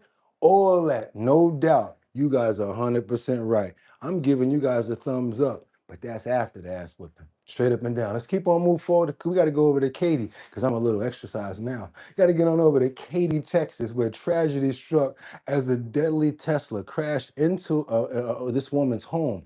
This is under investigation, and it looks like to me that the car was going at a high rate of speed. I don't think that they should just blame this vehicle right here. Because even if it was on autopilot, why was it driving this fast? Sad part about it is slammed inside of a woman's house, destroying everything in the living room as well as in the kitchen. And she was standing in the window as it came as it came in. She was pronounced unalive as she got to the hospital. Older lady, terrible, tragic situation. A Tesla. The person behind the wheel is not under arrest. They're investigating the Tesla. I think that they need to investigate the person as well. Tonight, this fatal Tesla crash now the focus of a federal traffic safety investigation. A doorbell camera capturing the moments before a Tesla Model 3 slams into a home in Katy, Texas. Police say 76-year-old Martha Avila was standing in her front room when the accident happened. I like to pray for Martha Avila right now because she's no longer alive with us now. And the sad part about it is the person that actually was responsible for this, like I said, is not in prison. They're just investigating the situation. Again, you guys may think that I'm wrong about this, but I do think that vehicular situations need to be a little more ramped up, where more time is given out for these situations, thereby making people think more cautiously about it.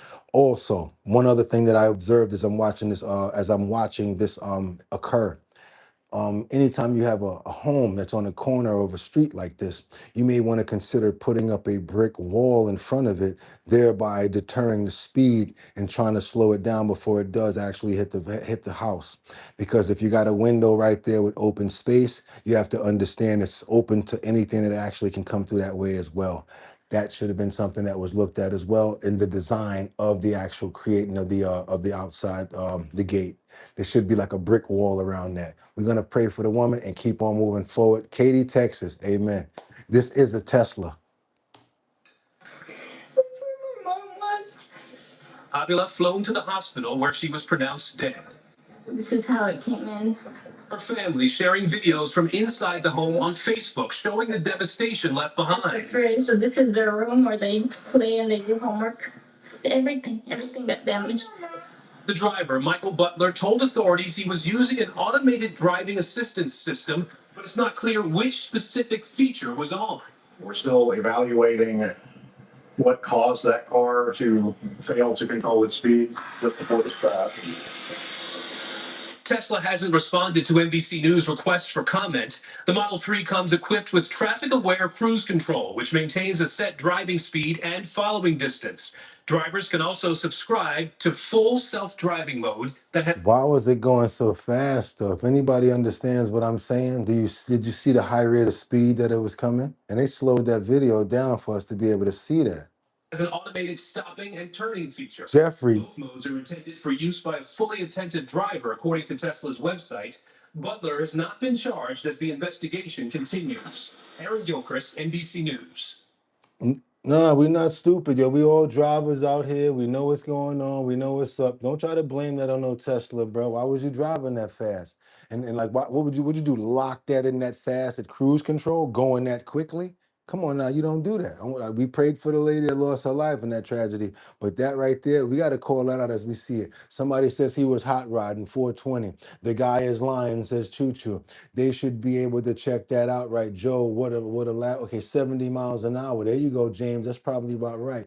Not charged. Wow, exactly. Wow, that was really unfair. That car was damn near flying. Thank you so much for noticing that, and I don't have to say it, and I don't have to say it. Thank you guys for not making me have to say it and getting my back on that. Audrey, he's a criminal. You guys saw it. Yeah, you saw how fast he was going. We watch all news over here. We respect all views, by the way. I have no political affiliation, and we're up to all current news and entertainment. Not only that, we've got a lot of breaking news that people don't even get to see until they come here. So welcome to Our Bottom Line. We do this every single day, and if you guys appreciate the content and have not subscribed already, go ahead and subscribe. If you hit the like button already, I appreciate that too. But if you have not, all you got to do is double tap the screen. Anytime they say the like button, that's all you have to do is do this.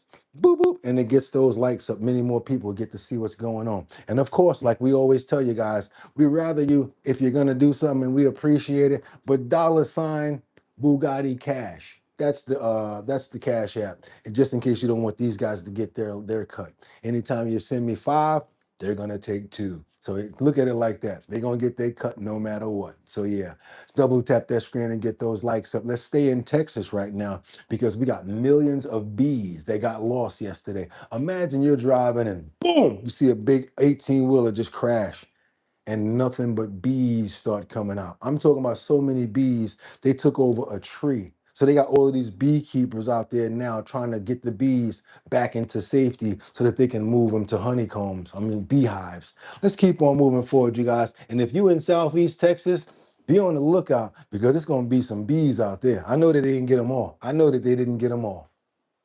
Check out this roundup in Texas. Some 2 million bees escaped when a tractor trailer overturned about 100 miles east of Houston. At one point, so many bees gathered on a tree that a huge branch snapped under the weight. Authorities warned neighbors to stay in their homes. Beekeepers are still at the scene trying to gather as many as possible so they can take them to local honey farms. You guys got the nards and you got some beekeeper equipment. Go on out there and get yourself some bees. You'll be able to make your own honey farm in your backyard, you guys. It's a lot of money in doing that. Go on out there and get you some honey suits, get you some beekeeper suits and go out there with the, you know what I'm saying? Get y'all some honey. Go make some money. Let me tell you something. Bees equals honey and honey equals money. Just double tap that screen and get those likes up. Thank God for beekeepers. See that right there. Hey, everybody. Good morning. I haven't seen bees in a while. Sucks for people that are actually scared of bees. Let me tell you something about bees. I used to be scared of them until I realized how they were. When they bite you, they really sting you because they get scared as well. Until after back in the day, they used to always be around the garbage cans, of course, always around the soda bottles, trying to get into the soda and things like that. But that's true. We don't see that many bees as we used to. And that's why we have to pay attention to that too. Bees are very important. But you know what you see enough of? Flies and rats. You see all of them all of the time, don't you? We don't even see that many birds as we used to, right? That's another thing. Got to be careful and take care of our wildlife out here. We got to start conserving. I actually really like bees. When they used to fly around and then they get on you, you were scared at first, and then they would just like walk on you and stuff like that and never really do nothing. Or they see you with a light colored bright shirt, or maybe or smell you with a light colored shirt on, or like some cologne, and they get on you. And once you start striking at them, that's when they go to bite you behind. Trust me, I know. Off to work soon. Be blessed, Boogotti and the family. Thank you so much, Scooter Ginger, for the $4.99 super chat. Let's pray for Scooter that you have a fantastic day. Get out there and be safe, and we'll see you tomorrow. Let's get on over to Houston now. We're staying in Texas, you guys. Hold on a minute. We got a situation over in Houston where this woman right here is a thunted. I don't know what she was thinking about. She's been charged with the murder of allegedly running over a man with the car while the kids were in the vehicle. Man, oh man. I don't know. Wait a minute. Yeah, her kids were in the vehicle. Let's go. 6:30, disturbing, fatal chain of events. Police say a woman ran over and dragged a man with her car while children were inside. The man died, and records now show the woman is charged with murder. We're also learning tonight they were not strangers. Brianna Willis has the details from court. It's never this serious. It's never that serious. You guys, you lost your children now. This man's lost his life. And now you have no, you have no, what's going to happen with your destiny? Never that serious, ladies or gentlemen. Walk away. Getting in the vehicle doing that is terrible. Court records reveal the suspect is now facing a murder charge after investigators say she ran over her husband or boyfriend with 2 children in the car, witnessing the murder. Murder and failure to stop and render aid. Those are the 2 charges court documents show 41-year-old Marta Alicia Olivia Padilla is now facing. It appears that we had the decedent who was working underneath his vehicle right over here on Sheraton Oaks, and a woman in the driver's seat hit the gas and took off in the vehicle with him under it. Investigators say Padilla knew the victim was under the vehicle when she drove off. The victim, now identified as Luis Adrian Zapata Lopez. Houston police say Padilla dragged Lopez for 2 blocks and he died at the scene. Court documents revealing he was her husband or boyfriend. Police also say Padilla left the scene. Records now revealing she had 2 children in the vehicle at the time. Officers in the area were subsequently able to locate the vehicle that had hit the man, ditched in a nearby apartment complex. They were able to work with apartment complexes and local business owners to see the suspects exit the vehicle, walking, and then get picked up by another car. Surveillance video we obtained, also from a local business owner, shows a woman in a nearby parking lot with 2 children. We are blurring their faces, but later it also shows them get into a different vehicle and take off. Padilla is due back in court Monday. Reporting from downtown. Oh my God. So she basically did that and walked away like it was nothing. Like she was heartless in that one, boy. She didn't even care. I want to pray for the man who lost his life. And I want to pray for those children for being around her and seeing something like that. Lord forbid, and understand what their psyche is about right now, what their mental is about right now, being brought up by such an evil person like that. No matter how angry you get with somebody, you guys, it's never that serious to take their lives. I'm going to tell you that right now. Because you can't take that back. I want to pray for the man who lost his life, as well as the children, as well as his family. Amen. Let's keep on moving forward. We got to get on over to Georgia. We got Pals, narrowly missing kids in this one, and they're inside of Eastman's. Oh my God, in Eastman's. Hold on a minute. That's what the lawmakers are saying. What? Oh, this is East Point. Okay, here we go. There you go with that spell check again. Thank you, Apple. Pals narrowly missed kids inside an East Point home as a man's left lifeless and from helping to fix a lawnmower. Another situation right here. I don't know if this thing is mixing together, but whoa. This is a follow-up story right here to a good Samaritan that was fixing somebody's lawnmower. Next thing you know, he loses his life. Let's go, you guys. Let's go. East Point mother is describing terrifying moments when bullets ripped through their home, forcing her young children to take cover. She actually moved up out of that house like, I can't stay here no more but after this. One man was killed, another injured. Channel 2's Michael Seiden is live in East Point. And Michael, this mother told you the shooting left her family so shaken, they're now moving out of the home. Linda, this deadly drive-by shooting happened in April, and since then, this mother and her 6 children, they have now moved out of this home because they're just living in fear. But I want you to take a look. This right Got here, the cats that's the fighting. lawnmower that police say the victim was working on when he was shot and killed. The bullet hole is a daily reminder of the night Arlena Johnson says gunfire tore through her East Point home. Inside were 4 of her 6 children, ages 3 to 13. Thinking that somebody had shut off fireworks. I wasn't thinking that my children were in the house running to the back way of the house. Johnson says she was cooking in the back of the house while her friend and Amandre Zapata worked on a lawnmower in the front yard. Then someone just pulled up and just started shooting. This weekend, East Point police arrested 19-year-old Amari Martin. Investigators say he opened fire, firing nearly 24 rounds. Zapata was shot and killed. Another man was hit by gunfire but survived. Johnson says the bullets didn't stop in the front yard. She says they ripped through her home, coming dangerously close to her children. My children were just laying on the ground trying to get away from the bullets. All of their TVs had bullet holes inside of them. All of the TVs had pow holes inside of them. Recalls the chaos. Johnson also remembers trying to save the man who came to help a friend. I'm so sorry for your loss, and I did the best I can to keep him alive. Okay, so I reached out to East Point Police, but right now they have not been able to get back to me to tell me if they're still looking for other suspects. As far as that teenage suspect, he remains behind bars and a motive remains under investigation. We're live in East Point, Michael Side, Channel 2 Action News. That was in East Point mother is describing terrifying moments. That was in South Fulton County right there, you guys. And you guys remember him if you guys ever watched BET. Matter of fact, hold on a minute. Yes, we got to do it. That's right. We got to get those prayers in the air for the man who lost his life. That's right. The one that was trying to fix the lawnmower, being a friend, trying to help somebody else out. You see that right there? Strays out in the wrong area. You guys, and that was just like, who would ever think that something like that would happen? Want to pray for this gentleman. I want to pray for the family. I am so happy that they've moved or they plan on moving from there because I couldn't see myself staying there after something like that as well. I want to pray for them to have strength, and I want to pray and thank God that nobody else was hurt and injured as far as the children are concerned as well. And we want to give strength to the family of the man who lost his life. Amen. Keep on moving forward, you guys. Let's go. And you guys, let me ask you a question. Remember Rap City, the basement with Big Tigger? How many of you guys remember the Big Tigger, actually? They used to have actually a Big Tigger suit. Oh, you guys don't think that I cover stuff like that? I actually know Leonard. You know what I'm saying? I actually know him.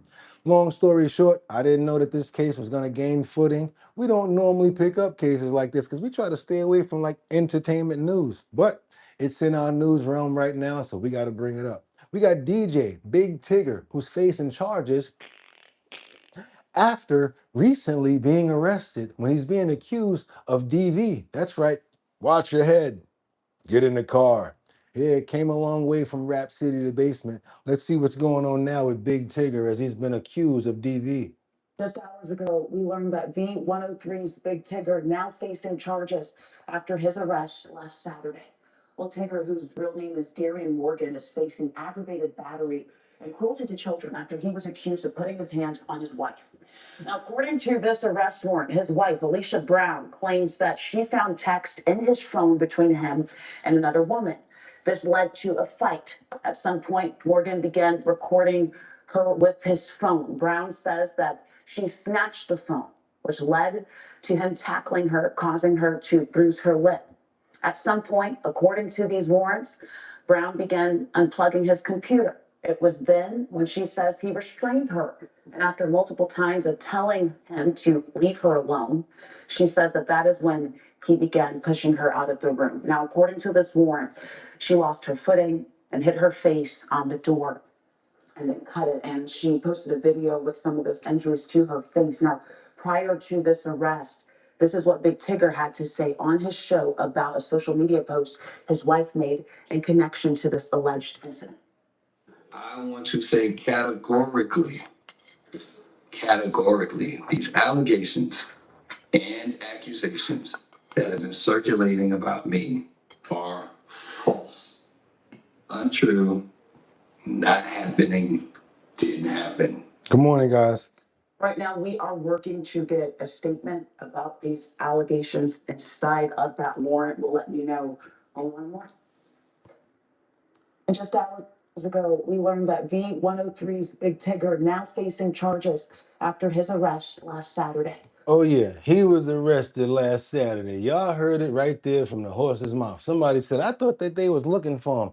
They must have found him. I want to pray for the wife. I want to pray for him as well. We want to pray and see that this thing comes to an end and see what really comes out of it. Because to me, it sounds like it could be much more than what's going on here. Amen. I see. It seems like, oh, he was unplugging his computer. Sounds like he was about to leave and you probably got in his way. And that was, I don't know when it was before or after, but that sounds a little anything can be going on with this story, so I'm not sure. Hey Vincento, what's going on? Let's get on over here to this situation right here where two are hurt in a reported NYC pizza boom boom. The pizza oven, you guys, of all things. Boom! You go there to get a slice, you waiting for the pizza, and the oven goes boom boom on 86th Street and Lexington Avenue, you guys. Let's see how this turned out. I'm hoping that these guys are okay. 2 people are hurt after a possible explosion on the Upper East Side. The fire department responded to reports of an oven exploding at Saba's Pizza on Lexington Avenue near 82nd Street. Happened around 9:30 this morning. We're told 2 people were taken to the hospital. No word on the extent of their injuries. 2 people. Now, how many of you guys like Legos when you were little? Anybody like Legos? Anybody had anything like a Lego when they were little? Anybody play with Lego blocks? And then I think there were another ones that they called Plankos or something. I don't know what the name of them were, but I used to really love Legos. The thing about that was I couldn't afford them. So we used to love them from afar, to tell you the truth. Anytime we got our hands on anything Lego, boy, we used to love those Legos. We felt like we could build anything till we got a little bit older and finally could actually afford some Legos. Yeah, it was that rough for us. How many of you guys actually like Legos? Lego lasagna. Wait a minute. No, not that. Yes, sir. Those are gas ovens. Vincent, yes, they are gas ovens. Don't go to Brick and Mini Faves. Too much flavor in that. Too much flavor in that pizza, huh? Can you send me a link? What else? We got to keep on going forward. Come on, you guys. Let's talk about these Legos. I still have my Lego farm set. There we go. Hope you are too. What else we got in there? Fun till I step on them. Woo! Yeah, boy. Any part of the bottom of your foot in a Lego, I feel for you. Because you're going to be like, oh, yeah, I know. That's a bad feeling right there. My son has hundreds of Star Wars Legos in the shed with the books and the boxes. They're worth a lot of money, too. I'll show you my Legos in Discord. Do that, Collective. Come on, let's do that. I can't stand the grandkids have them all over the floor. You like the press, Vincent? I like everybody. I don't have no beef with nobody. I like you, too. I don't got no beef with nobody. I like everybody until they cross me. Let's keep on moving forward, you guys, because look at this. They made a hypercar of Lego bricks and it hits 67 miles per hour. Check this out, you guys. Check this hypercar. This isn't your father's Lego car, or your kids either. It's a real, actual performance automobile that can hit speeds of up to nearly 70 miles an hour. The 2-ton hypercar is made almost entirely of plastic Lego bricks, with a few automobile components thrown in. It was assembled by engineers at Lego's headquarters in Denmark, a collaboration between the toy company and the Swedish firm that makes hypercars. Yeah, I'm wondering how much long it took them to put that together. Watch how he starts to put this panel together, get you an idea how long it took them to make it. The car company CEO told reporters how this model was a dream come true. When I was a kid, I used to play with Lego. My children have been playing with it, so to have this collaboration and creating one of the most extreme Lego models in history is really a great honor for us. The Lego hypercar consists of almost 328,000 pieces. So after its road tests, it can be taken apart and made into plenty of pretty cool Lego spaceships. When it's finished, and after they finish with the road test, they're going to take it apart and make it a bunch of spaceships and sell them. This is Inside Edition Digital.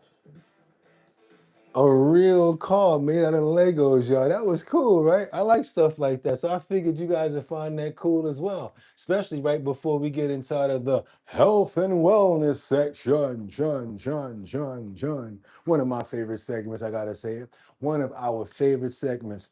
I've been getting these little animations that started to pop up on my screen. I guess because we started to do a lot of health and wellness, and it started to focus on different parts of the body. So you know what I said? Why not share these little videos right here with you guys so that we can know together collectively the benefits of the different foods and what parts of our body they help out with. I think that it's very important that we eat good foods, but I think it's even better to know what foods help certain parts of the body. We have certain foods that are good for the eyes, like carrots, certain foods that are good for the bone, certain good foods that are good for the skin, olive oil and things like that. So I said to myself, you know what? Let's go ahead and keep these animations going up for the health and wellness section so that you guys can see some animations of what foods are good. So now we're going to get into the 5 foods that support the gallbladder. That's for healthy gallbladder. And you guys, do me a favor, stop thinking that certain parts of the body that you don't hear about are not important. Because just because you don't hear about them, don't mean that they're not important. We want all of our organs working good and working well off of a natural food source. So when I can bring you this information, even if it's an animation, let's go for it. I'm gonna tell you guys first. You ready for it? 5 foods that support the gallbladder. We got pears, that's for fiber support. We've got chickpeas, that's for plant protein support. We've got brown rice for whole grain support, olive oil for healthy fat support, and last but not least, barley for fiber support. Things that we need in our body to keep our organs going well. Let's see what's going on with our gallbladder. Let's go. Oh, sorry about that. Let's get it. Pears. There go the chickpeas. Healthy gallbladder. We're gonna go for some wild rice, brown rice, for whole grain support. Olive oil, that's for fat support. And the barley is for the fiber support. Now support your body and be healthy, you guys. There's 5 different things, and that's just for the gallbladder. The other day we did a different part of the body. This we don't put inside of the health and wellness section because it's just a quick one. But I do want to be able to show you guys things that are very helpful to our bodies anytime we can do that. Let's keep on moving forward and remain in the health and wellness section.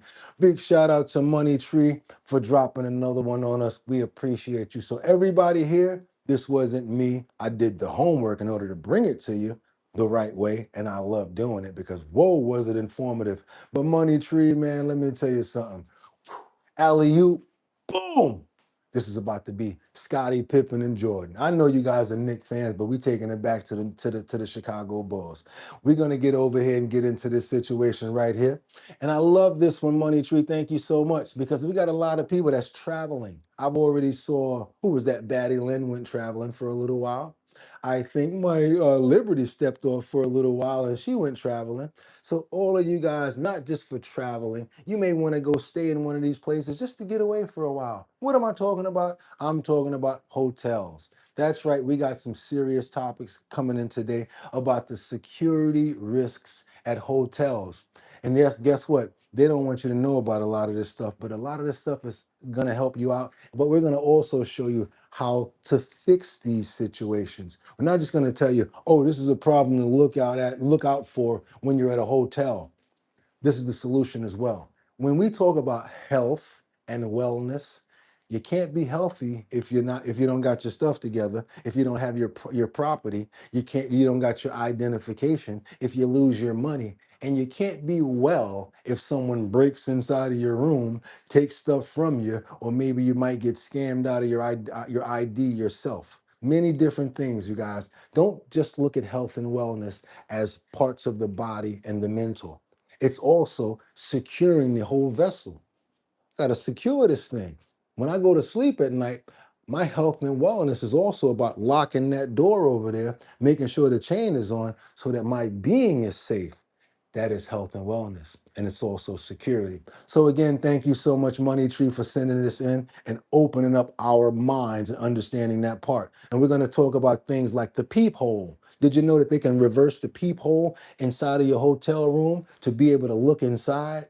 Also, the area under your door in the hotel room. They can slide something under there and put a camera up to see if you guys are in your room. Not only that, they have a thing where they can put under the door, pull the lever down, and open your door. Also, don't think that that chain is going to work, that chain slide, because there's ways to crack that door open. Put a rubber band on that doorknob and close the door, and now the chain slides comes off because of the rubber band. There's many different ways, and now we got ways to save you guys as far as safety is concerned. So when you travel, when you go somewhere, when you want to be safe, there's also other things you got to look out for. Wi-Fi. You know what? You might think you got the right Wi-Fi, but you might be on a stolen Wi-Fi that's stealing all your information. Did you know that if you buy a pizza from a pizza company and you don't know this reputable, non-reputable company, you may be giving these people your credit card information over the phone? Sometimes you go to a hotel, they got a flyer under the door, and you're thinking, okay, I'm hungry. Let me get this pizza. It's not even from a real pizza company. They might be bringing you DiGiorno or just taking your credit information. You guys, when you go to other countries, only use reputable delivery companies like DoorDash and those guys over there. There's a lot more to get into, but thank you again, Money Tree, because we're about to get into security risks. Hotels don't want you to know and how to fix them. The name of this channel that we're going to subscribe to right after that is Project Untethered. Project Untethered. Goes a little long, about 17 minutes. We normally go 15 max. That's why I'm not going to cut in too much. Really want you guys to get as much information as possible. Stick around, learn about a lot. Thank you again, Money Tree. Let's get into it, you guys. Let's double tap that screen and get those likes up. Again, security risks hotels don't want you to know about. Project Untethered. Let's go. Let's get it. Let's get it. The security risks that hotels don't want you to know about. Then for each of these risks, I'll give you simple, practical solutions that you can use to turn your vulnerable hotel room into a fortress. Let's start with the most obvious vulnerability, which is your hotel room door. You might think that little peephole is there to protect you, but it can actually be used against you. Thieves can use cheap little devices to actually reverse your peephole and see in from the outside. This allows them to easily check if you're inside, if you have any valuables laying out visibly, or to spy on you when you think you have privacy. And some Batty Lynn says, I'm in a hotel right now. Do us a favor, Batty. Pay attention to some of this stuff. I remember you were in a hotel, so check this stuff out. Don't be scared and don't be overly nervous about it, but please pay attention.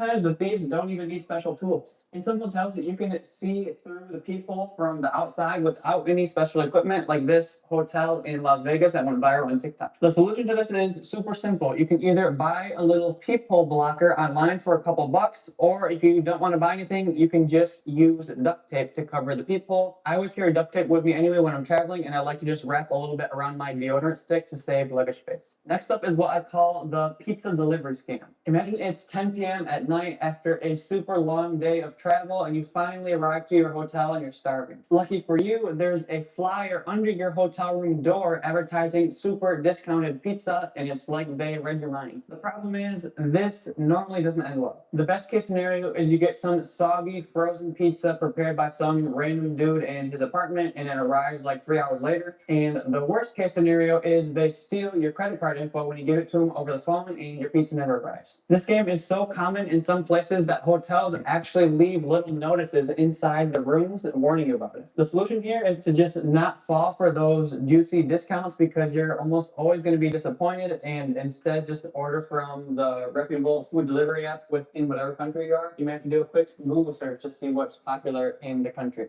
And those hotel chain locks, they're not as safe as you guys think. There's other ways to make sure that they're locked, and we're going to show you the way to do that, Batty. Pay attention to this too. Next, we need to talk about the chain lock on your hotel door. It turns out that you can bypass these in just a couple seconds using I want you guys to pay attention to this. That's somebody that were able to just get their hand in the door to put a rubber band on the lever, because now once you close that door, the lever is going to actually pull the chain lock off, because the chain lock is going to be down now. So now look, they put the lever, the rubber band is on the lever, and they put the other rubber band part on the top where the chain is at. So once it slides over, it's going to pull the rest of the chain lock open. It's going to pull it off. Watch this. Just a rubber band. And it's not just the chain locks either. I want to show them that again to make them really understand what I'm talking about when it comes down to that.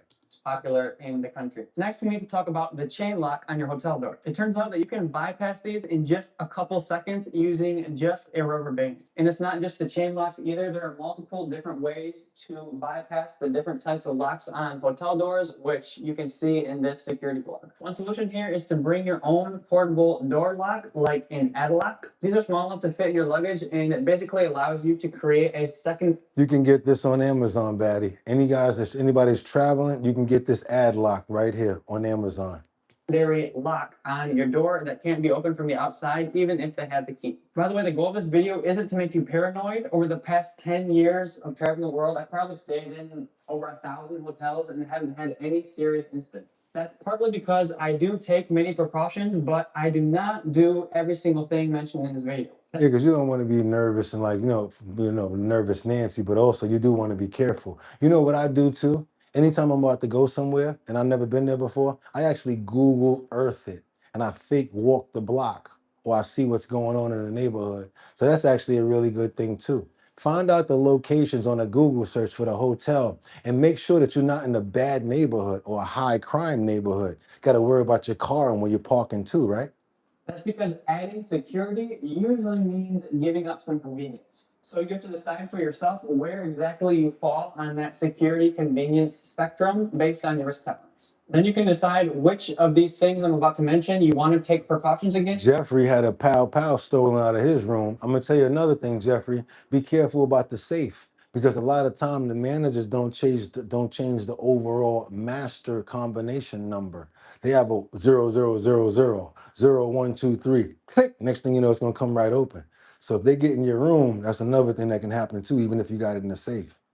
And which ones you think are overly paranoid. There's a few more strategies that thieves use to get in your room, including one super sneaky strategy that no anti-theft gadget can prevent. But excuse me, I left my room key in my room. They got a whole bunch of water all over them. Look like they just got out the pool. There's a whole bunch of people right there. The person is busy. Boom, here go your key. Wasn't even standing at the hotel. How about that? Check it out. But before we get into those, I want to get into a couple of potential hotel risks before we even. I like that one. When booking your hotels online, that beautiful property with the amazing pool might be hiding a dangerous secret, and you won't realize it until you get there. It could be located in a terrible neighborhood. That's why it can be helpful to search your hotel's address on Google Street View so you can see what the surrounding area looks like. I looked at a bunch of hotels that were in Queens, right across the street from the projects. How about that? Nice hotel, but when you start turning like this, yeah, the boys is on the corner like this. Like a steak dinner, waiting for it to be nighttime because they crossing the street to come get you. Let's go.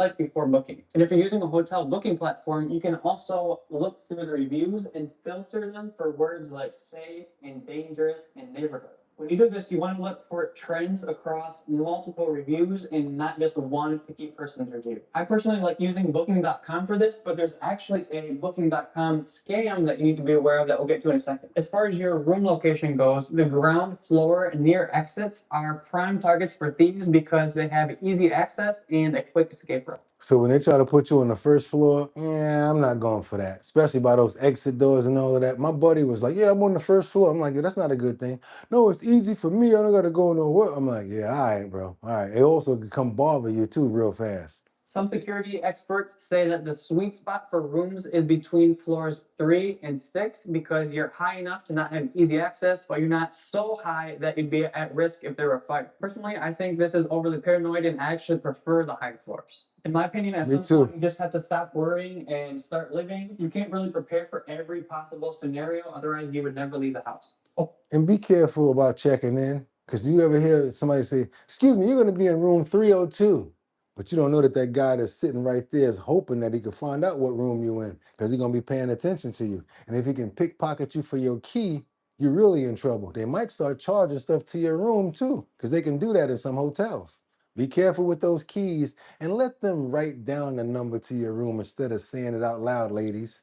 Okay, now let's talk about the check-in desk where thieves like to linger. Here, you want to pay attention to how the staff handles your personal information. Imagine checking into a hotel late at night as a solo female traveler and the clerk announces in a loud voice, okay, sweetie, so you're going to be in room 210, which is right up those stairs to the right and at the very end of the hallway. All while the creepy guy sitting over in the corner is noting down all your information. If you're traveling by yourself, especially as a female, one thing you can do is always ask for 2 different keys so people think that you're not alone. You can also ask the check-in person to write down your room number instead of announcing it out loud. But don't let them write it on the card itself. Think about it. If your card has your room number on it, or you leave it in those little folders that they give you that have the room number written on it, then you're making life really easy for a thief who pickpockets your card. So now you might be using one of those robes, or you might be going out to breakfast to go get something to eat, and you might make a mistake and leave your card down. So you eating while they got your room number and they going in there. Oh, we already saw her. Hurry up, watch out. We're gonna go in there and get whatever we can while she's downstairs eating. Make sure you following this lady. You get what I'm saying? So having that key and the name on the envelope, throw that envelope away. Throw it away. Let's go.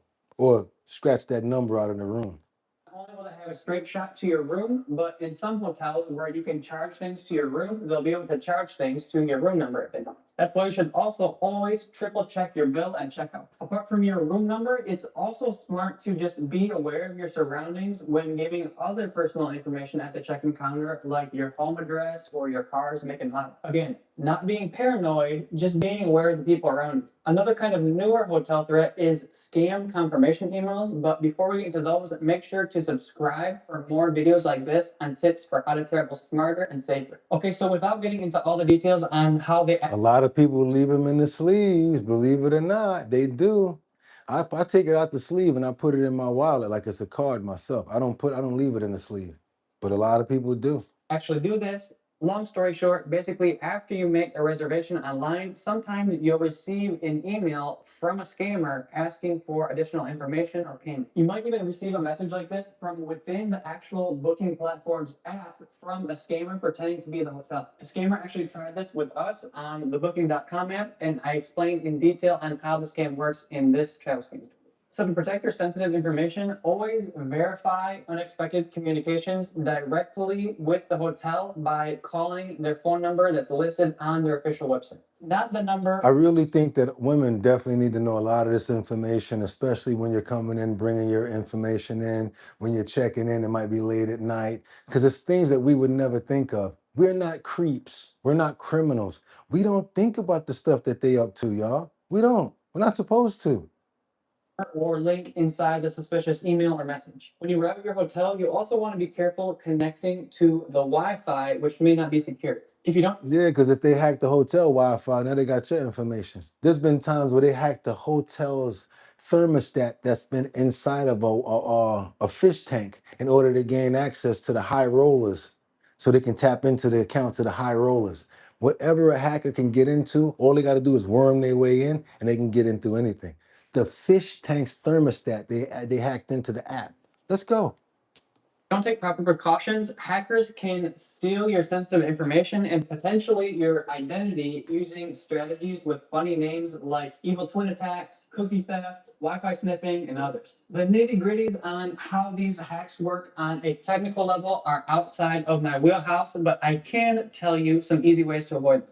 The first is to disable Wi-Fi auto connect on your devices, which prevents them from automatically connecting to fake networks without you realizing. The second is to just activate a VPN on your devices before you use the internet, and I'll link to the one I use with a giant discount below. And I'd rather do the third one. Use my own hotspot. Don't even mess with the hotel stuff because they like to charge you for it anyway. the third is to just not use the hotel's Wi-Fi at all and instead rely on your phone's international data plan. Somebody said that one is about to go undercover now, right? What you about to do that one under the covers right now? You about to I currently use Olafly eSIMs to get unlimited data on my phone. Nothing is wrong with the card sleeves, that one. What they're trying to say is that a lot of the times the hotel people that work there, they write the room number on the card sleeve and give it to you so that you don't keep asking them. So you get, oh, what's the number to my room?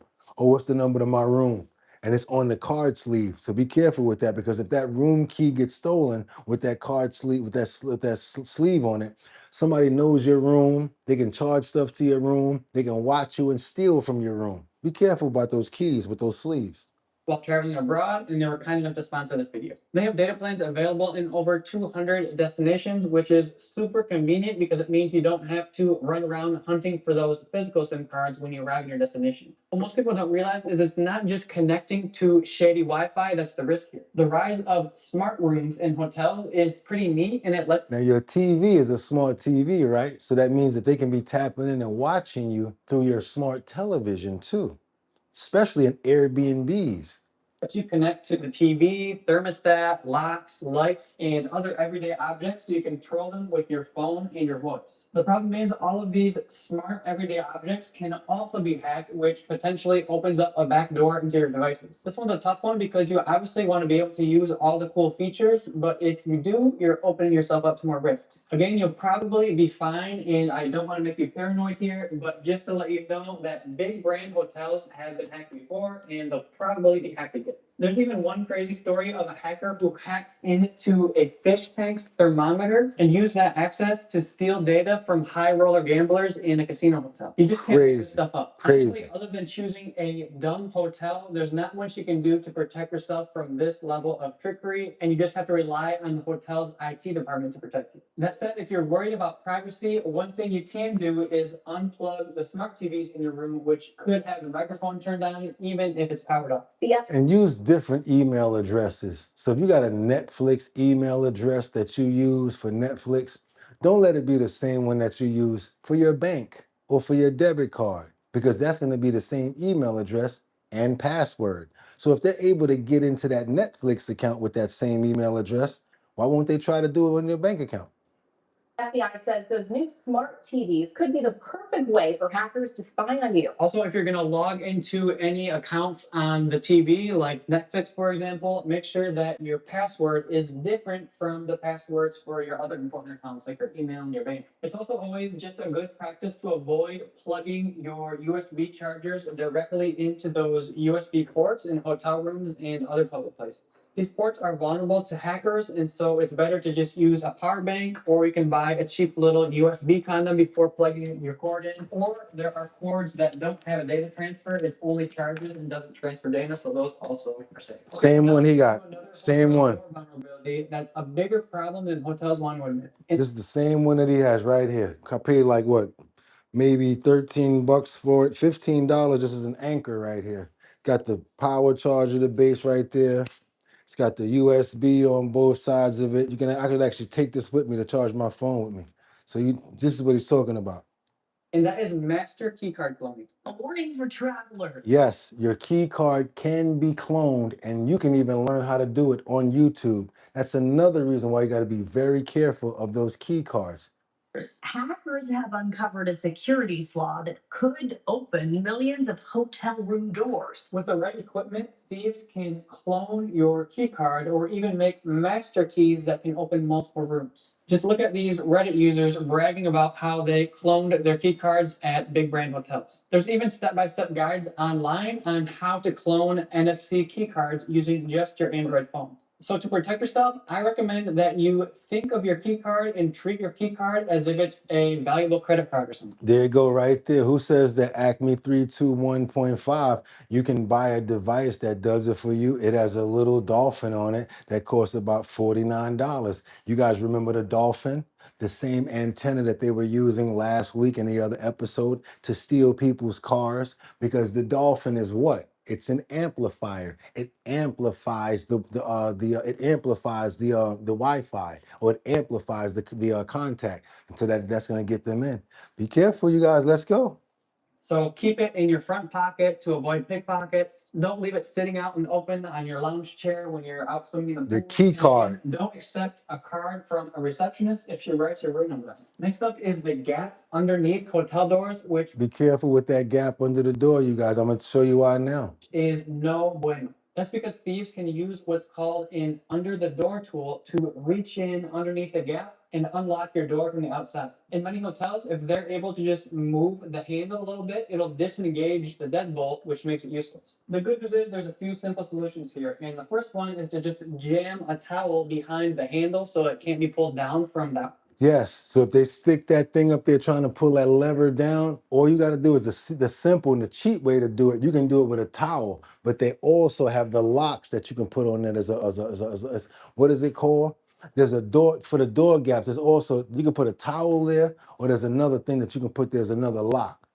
Check this out. Let's go. Outside. The second is to use a deadbolt strap, which is a cheap little thing that connects around the handle and the deadbolt and prevents the handle from being pulled down. And the third is to just use a door wedge, or they even have They got the door wedges you can put under the door, and the door wedges that make noise once the door has been pushed open. So if somebody open your door, you can hear it. That'll wake you up if you sleep hard. Wedge alarms that are sensitive, and if someone tries to open the door, it'll set off an alarm. If you have a connecting room that connects to the room next door, that introduces a few new security risks. Here you can use a travel lock like the ADVERTISE again, but sometimes the deadbolt strap isn't going to work here because some of those doors don't actually have a handle, so there's nothing to wrap it around. And these are the ones that have the connecting rooms. That got the locked on the other room, but if they actually open the doors, you guys can actually walk through. You got to be careful because once they open their door, if they pick that lock, they can get into your room. And if there's a gap underneath the connecting door, you can just roll up a towel and put it in the gap to prevent anyone from peeping in there with a camera or something. There's one other way thieves use to manipulate their ways into your room, and we'll get to that in just a second. So now I think we can agree that your door isn't as secure as hotels want you to think it is, but what can you do about it? Thank you, G-Man. Is to always check your room. And Money Tree, thank you for putting us on. This came in from Money Tree. I'm just narrating and I did my homework to be on point with you guys. Let's go. Thoroughly whenever you enter, especially for the first time. That means door locks, adjoining doors, windows, bathrooms, closets, and even under the bed. If you fall a little bit higher on the paranoia scale, you can also check for hidden cameras, but that would be an entire video in itself. And that was that tracker that somebody just recommended. That was the tracker they was talking about. This video a thumbs up and leave a comment that says hidden cameras if you want me to make a video showing you how to find hidden surveillance devices in your accommodations while traveling. Okay, so step 2 is to store your stuff securely on the inside of your room. That way, if a thief does get in, it'll be harder for them to get goods. And if you're thinking about putting your passport and cash and jewelry in the hotel room safe, think again. Remember that all of these safes have some sort of backdoor entry in case guests forget their passcode or lose their key. And it's so crazy that all you got to do is take the nameplate off the safe and push a button and it'll open up. I did that to mine. I was like, wait a minute, this safe is garbage. That's all they got to do. This is a piece of crap safe. many hotels actually forget to reset the master override code. And so if you type in things like 0000, Yep. 34, Yep. sometimes it'll still work. And other smaller safes can be opened by just jiggling the handle and hitting on the top. And some of these safes that they buy have an override master code anyway. I went online one time and found a master code for a safe, and they just opened the safe immediately. Have the safe's brand name screwed onto the safe, and if you unscrew the 1, 2, 3, 4. Look, G-Man. Even safes that are bolted down can still be removed if they have weak mounting points. Long story short, if you still want to use your hotel safe, just first do a quick Google search on how to open whatever the model safe is in your room and see if there's easy solutions to open it and test them out yourself. Let's think about this for a second. If I were a thief, the very first place I would look is just if there's any valuables laying out in the open end room. So don't do that. And the second place I would look is the safe. Because of this, I personally just like to hide my stuff in random places. I like what he says. Instead of putting the money in the safe, man, listen, put it in other places. I'm really good for under the carpet. I'm really good for unscrewing the light switch and putting the money in there. I'm real good for, you know what I'm saying? All these trick things here. Yeah, don't put it where they're going to expect it to be at. Like unzipping the couch cushions and putting stuff inside the ironing board, underneath the soles of your shoes, and some rolled up socks. You can be creative here. Just don't forget to write down your hiding places and check them before you leave the hotel. Ain't nobody gonna look in your funky socks for no money. I guarantee you that. When I was researching this video, I also stumbled on this cool little hidden hanger safe thingy. Winter says I just keep it in my bra. You guys look at the hidden hanger safe. And it basically just looks like a normal hanger, but it has hidden compartments inside for your valuables. Another option that I've used a lot is a packed safe portable safe, which is a slash-proof bag that you can lock to fix objects in your room. Unlike the hotel safe, which is super easy to find, if you have a portable safe like this, you can kind of hide it a little bit, like attach it to the bed frame and stick it underneath the bed and cover it with blankets or something. But if you... Nah, they're gonna look in that jacket pocket, Amber. Amber Waves of Grain, they're gonna be like, wait a minute, maybe they wore this jacket. Let's see if there's something in the pockets. They're gonna hit them pockets. If you do use a safe like this, just make sure to be careful that you're actually using a lock to lock it up that's secure, and the TSA lock that it comes with. Bag of potatoes, they're not gonna expect that. Yep, I cut a potato open. Hey, where's Rebecca Lanyan Bueno? We're gonna tell right now, Rebecca. Let's tell. We're gonna tell right now, Rebecca. Hey, Rebecca, if you in here, tell them how we sent them little bit of chips. Tell them how we sent that money. Rebecca Lanyan Bueno, if you're in here, can we tell it how we sent that money that time? I'm gonna ask you if it's okay if we could tell how we did it. I'm gonna let Rebecca let you guys know how we made that happen. Let's keep on moving. We ain't talking about how much it was, but how did we get it over there? Let's keep going.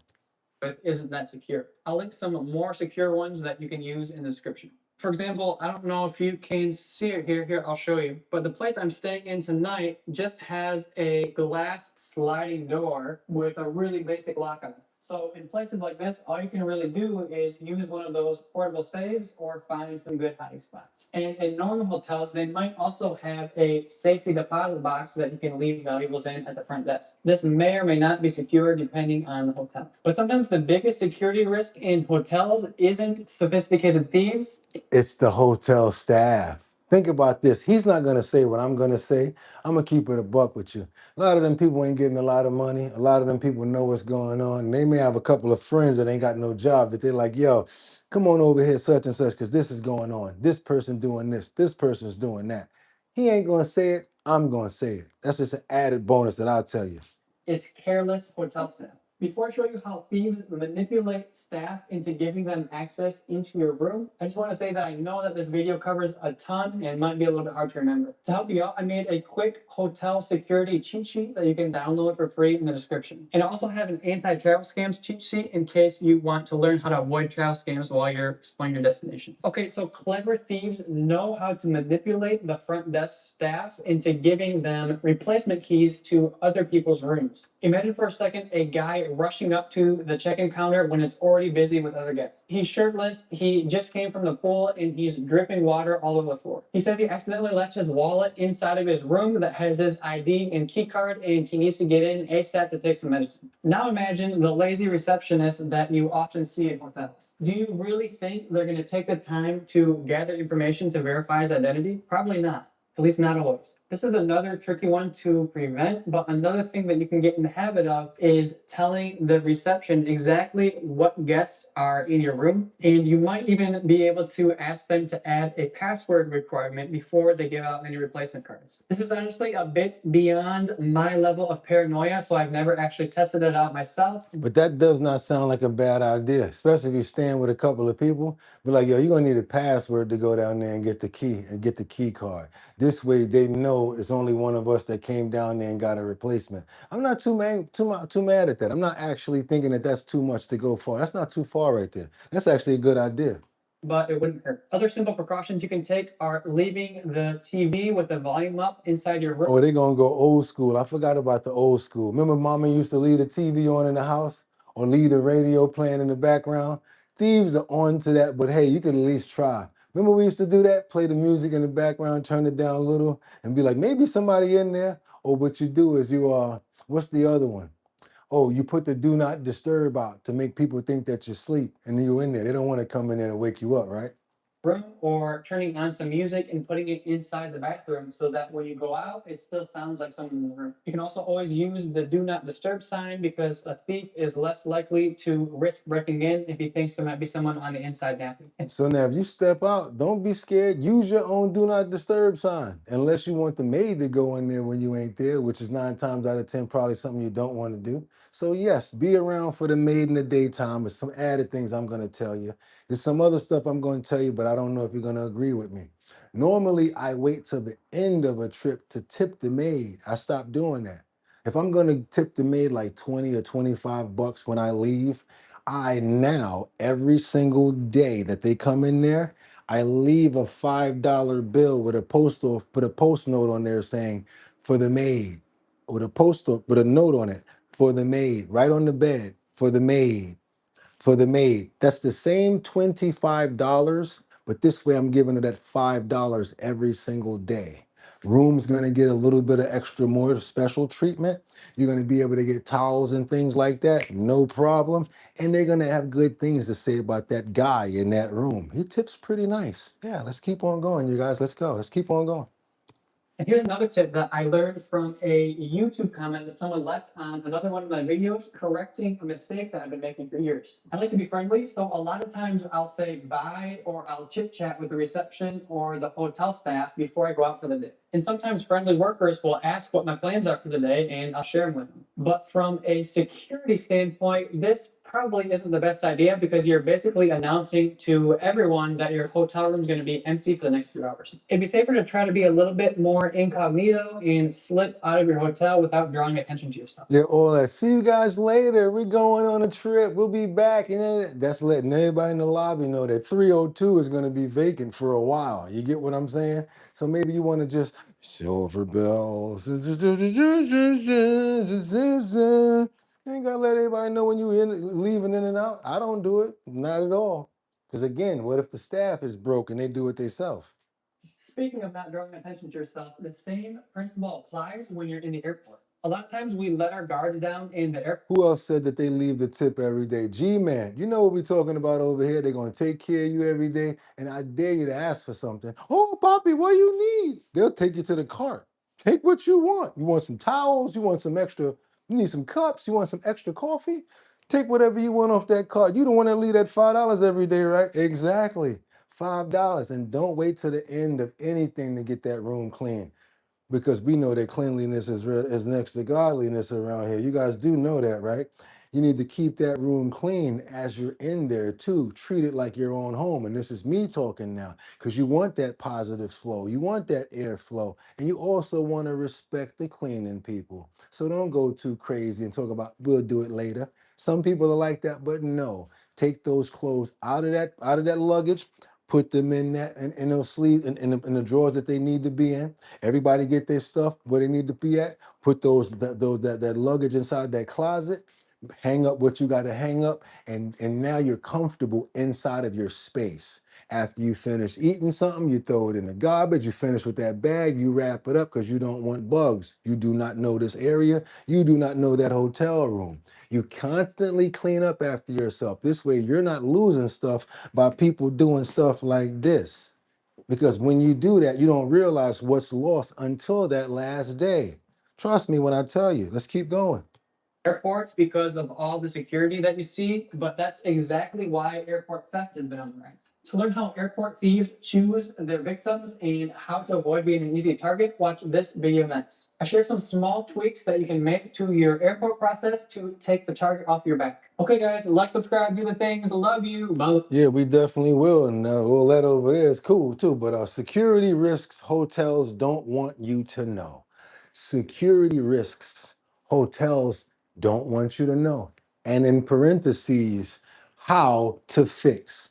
And this is what we're doing, and this is what you should do right up under me as well. We're gonna hit that subscribe because Money Tree just put us on to this, and thank you, Money Tree. Click subscribe.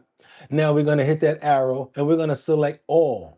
There you go. And right up under me is the same thing that you guys should do if you haven't done it already, Dustin. If you haven't done it already, Thomas, all you got to do right there, boom, hit that subscribe. It's actually free. And then hit the all, because right after that, you'll be able to get all notifications from Our Bottom Line as well. And you need to be a part of the Our Bottom Line Discord. This does not end right here. We got a Discord. So you guys, you'll be able to go over to the Discord, speak to Batty, speak to Liberty, speak to everybody over there, because we got a family over on Discord. Growing a little bit, but hopefully we get more people to go over to the Our Bottom Line Discord. We're about to start doing exclusive content just for Discord because they're not so roughed over there than they are over here. So you guys, you do want to join the Our Bottom Line channel on Discord. What was this? Security risks hotels don't want you to know, and how to fix. Project Untethered is the channel. That's the channel right there, you guys. Project Untethered. And again, like I said, you'll be able to go over to our Discord and see any one of these videos later on because we put them right up right afterward. Let's keep on moving forward, you guys. And I'm hoping that you guys got a lot out of that. Money Tree's hoping the same thing because I'm sure that when he went and did the curating and the research, that he was thinking that with his mind as well as his heart. Thank you so much, Money Tree, for sharing. And I'm really hopeful that you guys got something out of that health and wellness section. Now we got to keep on moving forward. We got a situation over here. This is a cutie right here, a cutie, cutie, cutie.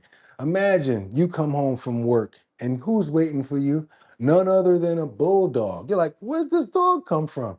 But then you're wondering, it's a nice dog. We had it for a little while. Should we keep it? I don't know. Let's see what's going on with this. There you go, Liberty and Justice. Liberty and Justice says this: the Discord is fire. Our bottom line. Request and we'll add you. That's all you got to do.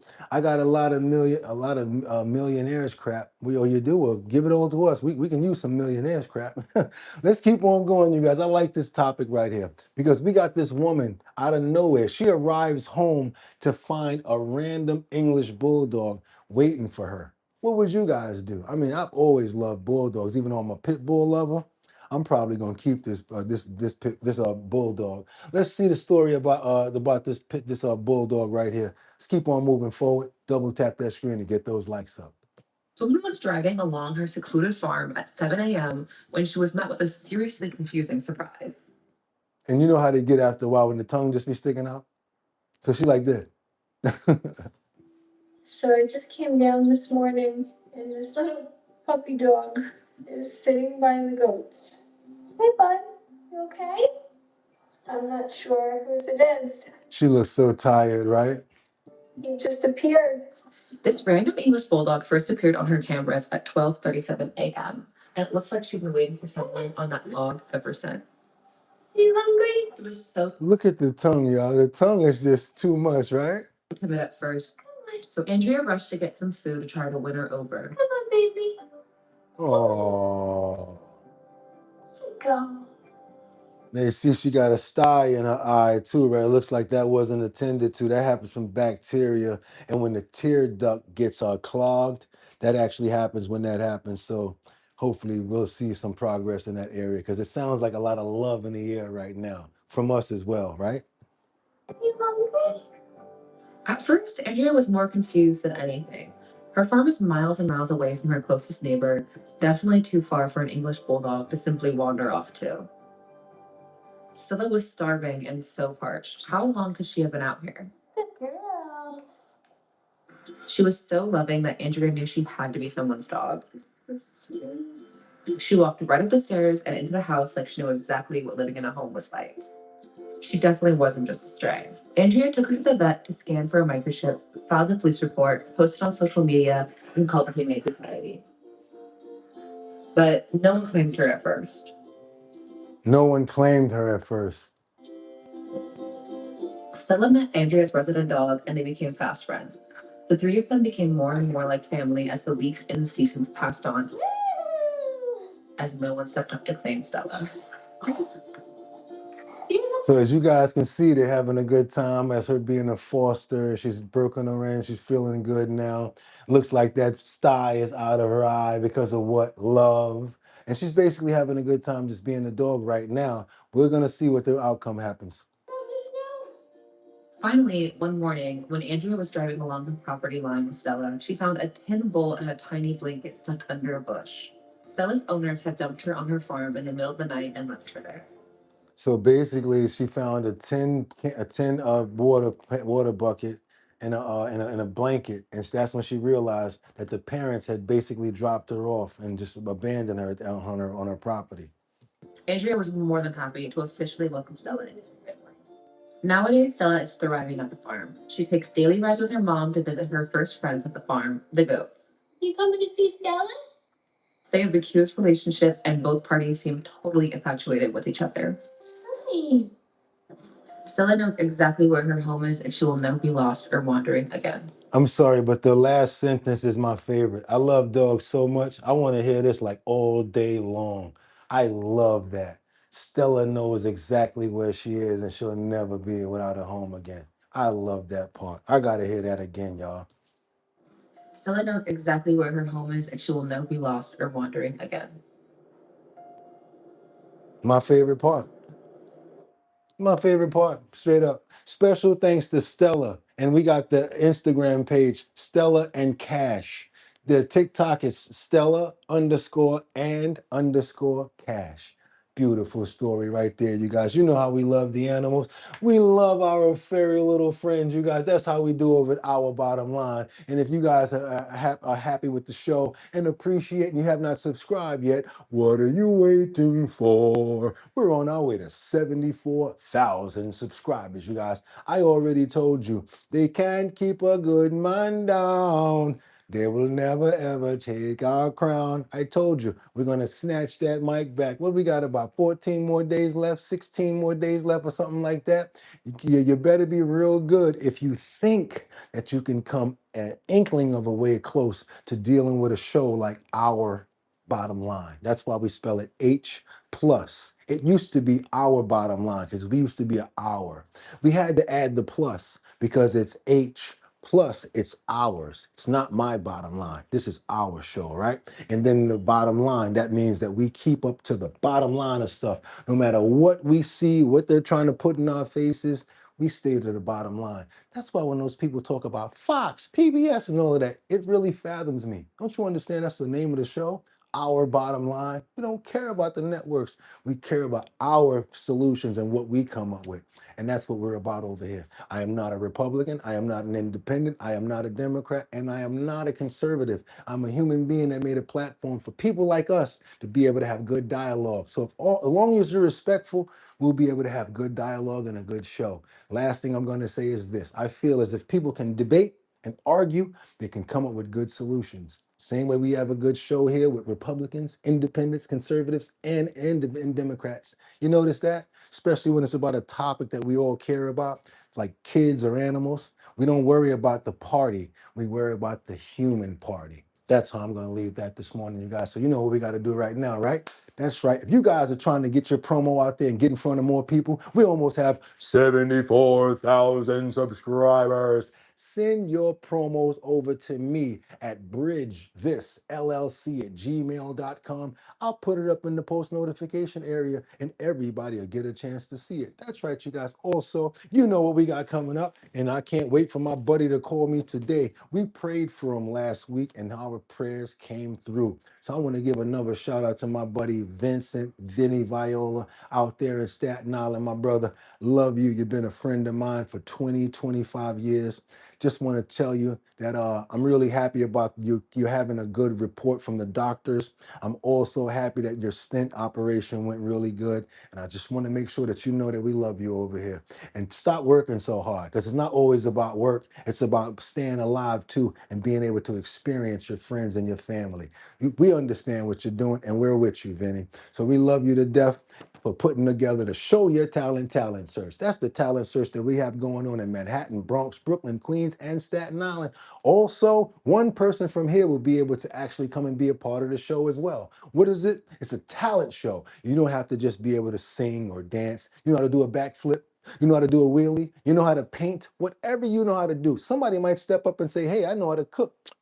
You know what? You win. That's right. And then after we get all of our people together from 6 locations, that's right, 5 boroughs and 1 person from here, we're going to make them all compete for the $1,000 grand prize. That's going to be given up by Big Drip Hard Punch, as well as me, your boy Boogotti NYC. I'm going to be hosting the event. And of course, like Miss Swanza always says, and we can't forget my DJ, that's my DJ Don Dada, formerly of Black Ink Crew. She's always in there doing her thing as we do our tastings. But like I said, we can't forget what Miss Swanza says. And if you want to get lit, you gotta drink Big Drip. You guys, you want to be a part of the talent show? Go on over to the website, www.drinkbigdrip.com. That's with 2 G's and 2 P's. Go to the first page, put your email address in the email slot, and we will keep you updated on where we're going to be. We're pooling the information now, getting all of the email addresses, and we're going to hit you guys one time.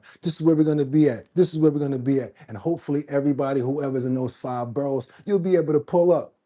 Same way Casey did, same way Mark Dorfman did. So hopefully we'll be able to see you guys too. And with that being said, you guys, we never get rid of this show and get out of here until we do what? The same way we started is the same way we end it. We got to get those prayers in the air for every single person here this day. I want to pray for every single person that's here for this Tuesday. That's right, you guys. This month is going by real quick, but we still got to make sure that we get those prayers in the air and thank God for another day. I want to pray for health. I want to pray for happiness. I want to pray for peace. I want to pray for good measure, and I want to pray for love. That's right, you guys. I want to pray for love. I'm praying for Winter Rising. We're praying for Yolando as well. Can't forget about Vincenta. You know we got to pray for you, Vincenta. Okay, Karen Burns, Miss Keisha, Keisha, Liberty and Justice. We praying for Tony Wright, El Jadera. There we go. Who else we got up in the building? Miss Keisha. Okay, who else we got? Sam Champion. Always, my brother, got to show love to you. Thought about you this morning. Glad that you stopped in. Winter Rising, Guy and Elsa. Jeffrey Spilker. Can't forget about Winter Rising, Colessive, Angels Among Us. Boy, Boogotti NYC. Can't forget about Rebecca Long in Bueno chiming in from Grand Rapids, Michigan. Also, we want to show massive love and support to our sister, Miss Swanza, out there in Baltimore. We want to pray for your family and for your sister throughout the fact that you're going through this time. Also, want to pray for someone earlier that's dealing with the loss of their stepdad as well as their family member. Can't forget about that. And that's why I always do those prayers on time. At the same time, you guys want to pray for everybody here. Can't forget about Mark Finley, that one song. Can't forget about Colessive. We got Jeffrey Spilker in the building that we're praying for, as well as Sherelle. Can't forget about Karen Burns, Mary Tanner. Can't forget about Vincenta, Colessive, Sherelle. There you go. Briars, as well as myself, Boogotti NYC. And that's how we do it, you guys. G-Man. Who else we gotta say what's up to? Can't forget about Miss Keisha. And also Zion's Choice. We can't forget about you as well. Liberty and Justice, 55 Coffee House, Melissa Roy. Can't forget about you guys as well. We want to make sure that we cover every single person that comes in the show. And who else is that right there? Sweet RV Adventures, Colessive, Fabu Red, Mary Tanner, Colessive, and Sweet RV Adventures. Amen to every single one of you guys. We're going to be right back here tomorrow for our show at 6 a.m. Amen. There you go, you guys. That was our bottom line, today's segment. I'm hopeful that you guys got a lot out of it. Trending topics, current events, as well as our health and wellness section. You guys got ideas for anything. I don't care what the clip is. Just make sure it's a full video that we can actually open up here. I'll check it out. And if we like it, we think it's good for the show, I think that we're going to be able to put it up. Because you know what? A lot of people here are paying attention. We're on the same wavelength. We're common sense over here. We don't get caught up in rabbit holes. So yeah, I would appreciate for you guys to send in content as well. I want to know what you guys been thinking about. And when I see your videos, it makes me say, you know what? We do get it. We are the same alike. They do understand what's going on. Just makes me more closer to you guys, and it makes me feel like we're really getting to the bottom line. And that's what our show is. So without any further ado, I'm going to go grab some more trending topics for tomorrow. Current events as well as another health and wellness section. I'm hoping that you guys have a fantastic and a safe day. It's going to be your last chance to hit that like button, because they're saying if we get 8 more, we might get that 300. Might have it already. Also, you guys, you can go ahead and subscribe to the channel and hit that notification bell down there and hit that all button. Again, last but not least, keep it out of this place. You guys feeling nice? Want to go ahead and send over a super chat? You can also do that as well. $, I'm sorry, Cash App. $, Boogotti, BOOGOTTI, cash. All donations are appreciated. Keeps the show going, and we appreciate you guys. And with that being said, y'all know what it is. Y'all could have went anywhere. Fact of the matter that you came here to chill with me today, I appreciate you. So until tomorrow, 6 o'clock, same bat channel, same bat station. I'll see you guys right back here for our bottom line. Get 'em! Peace.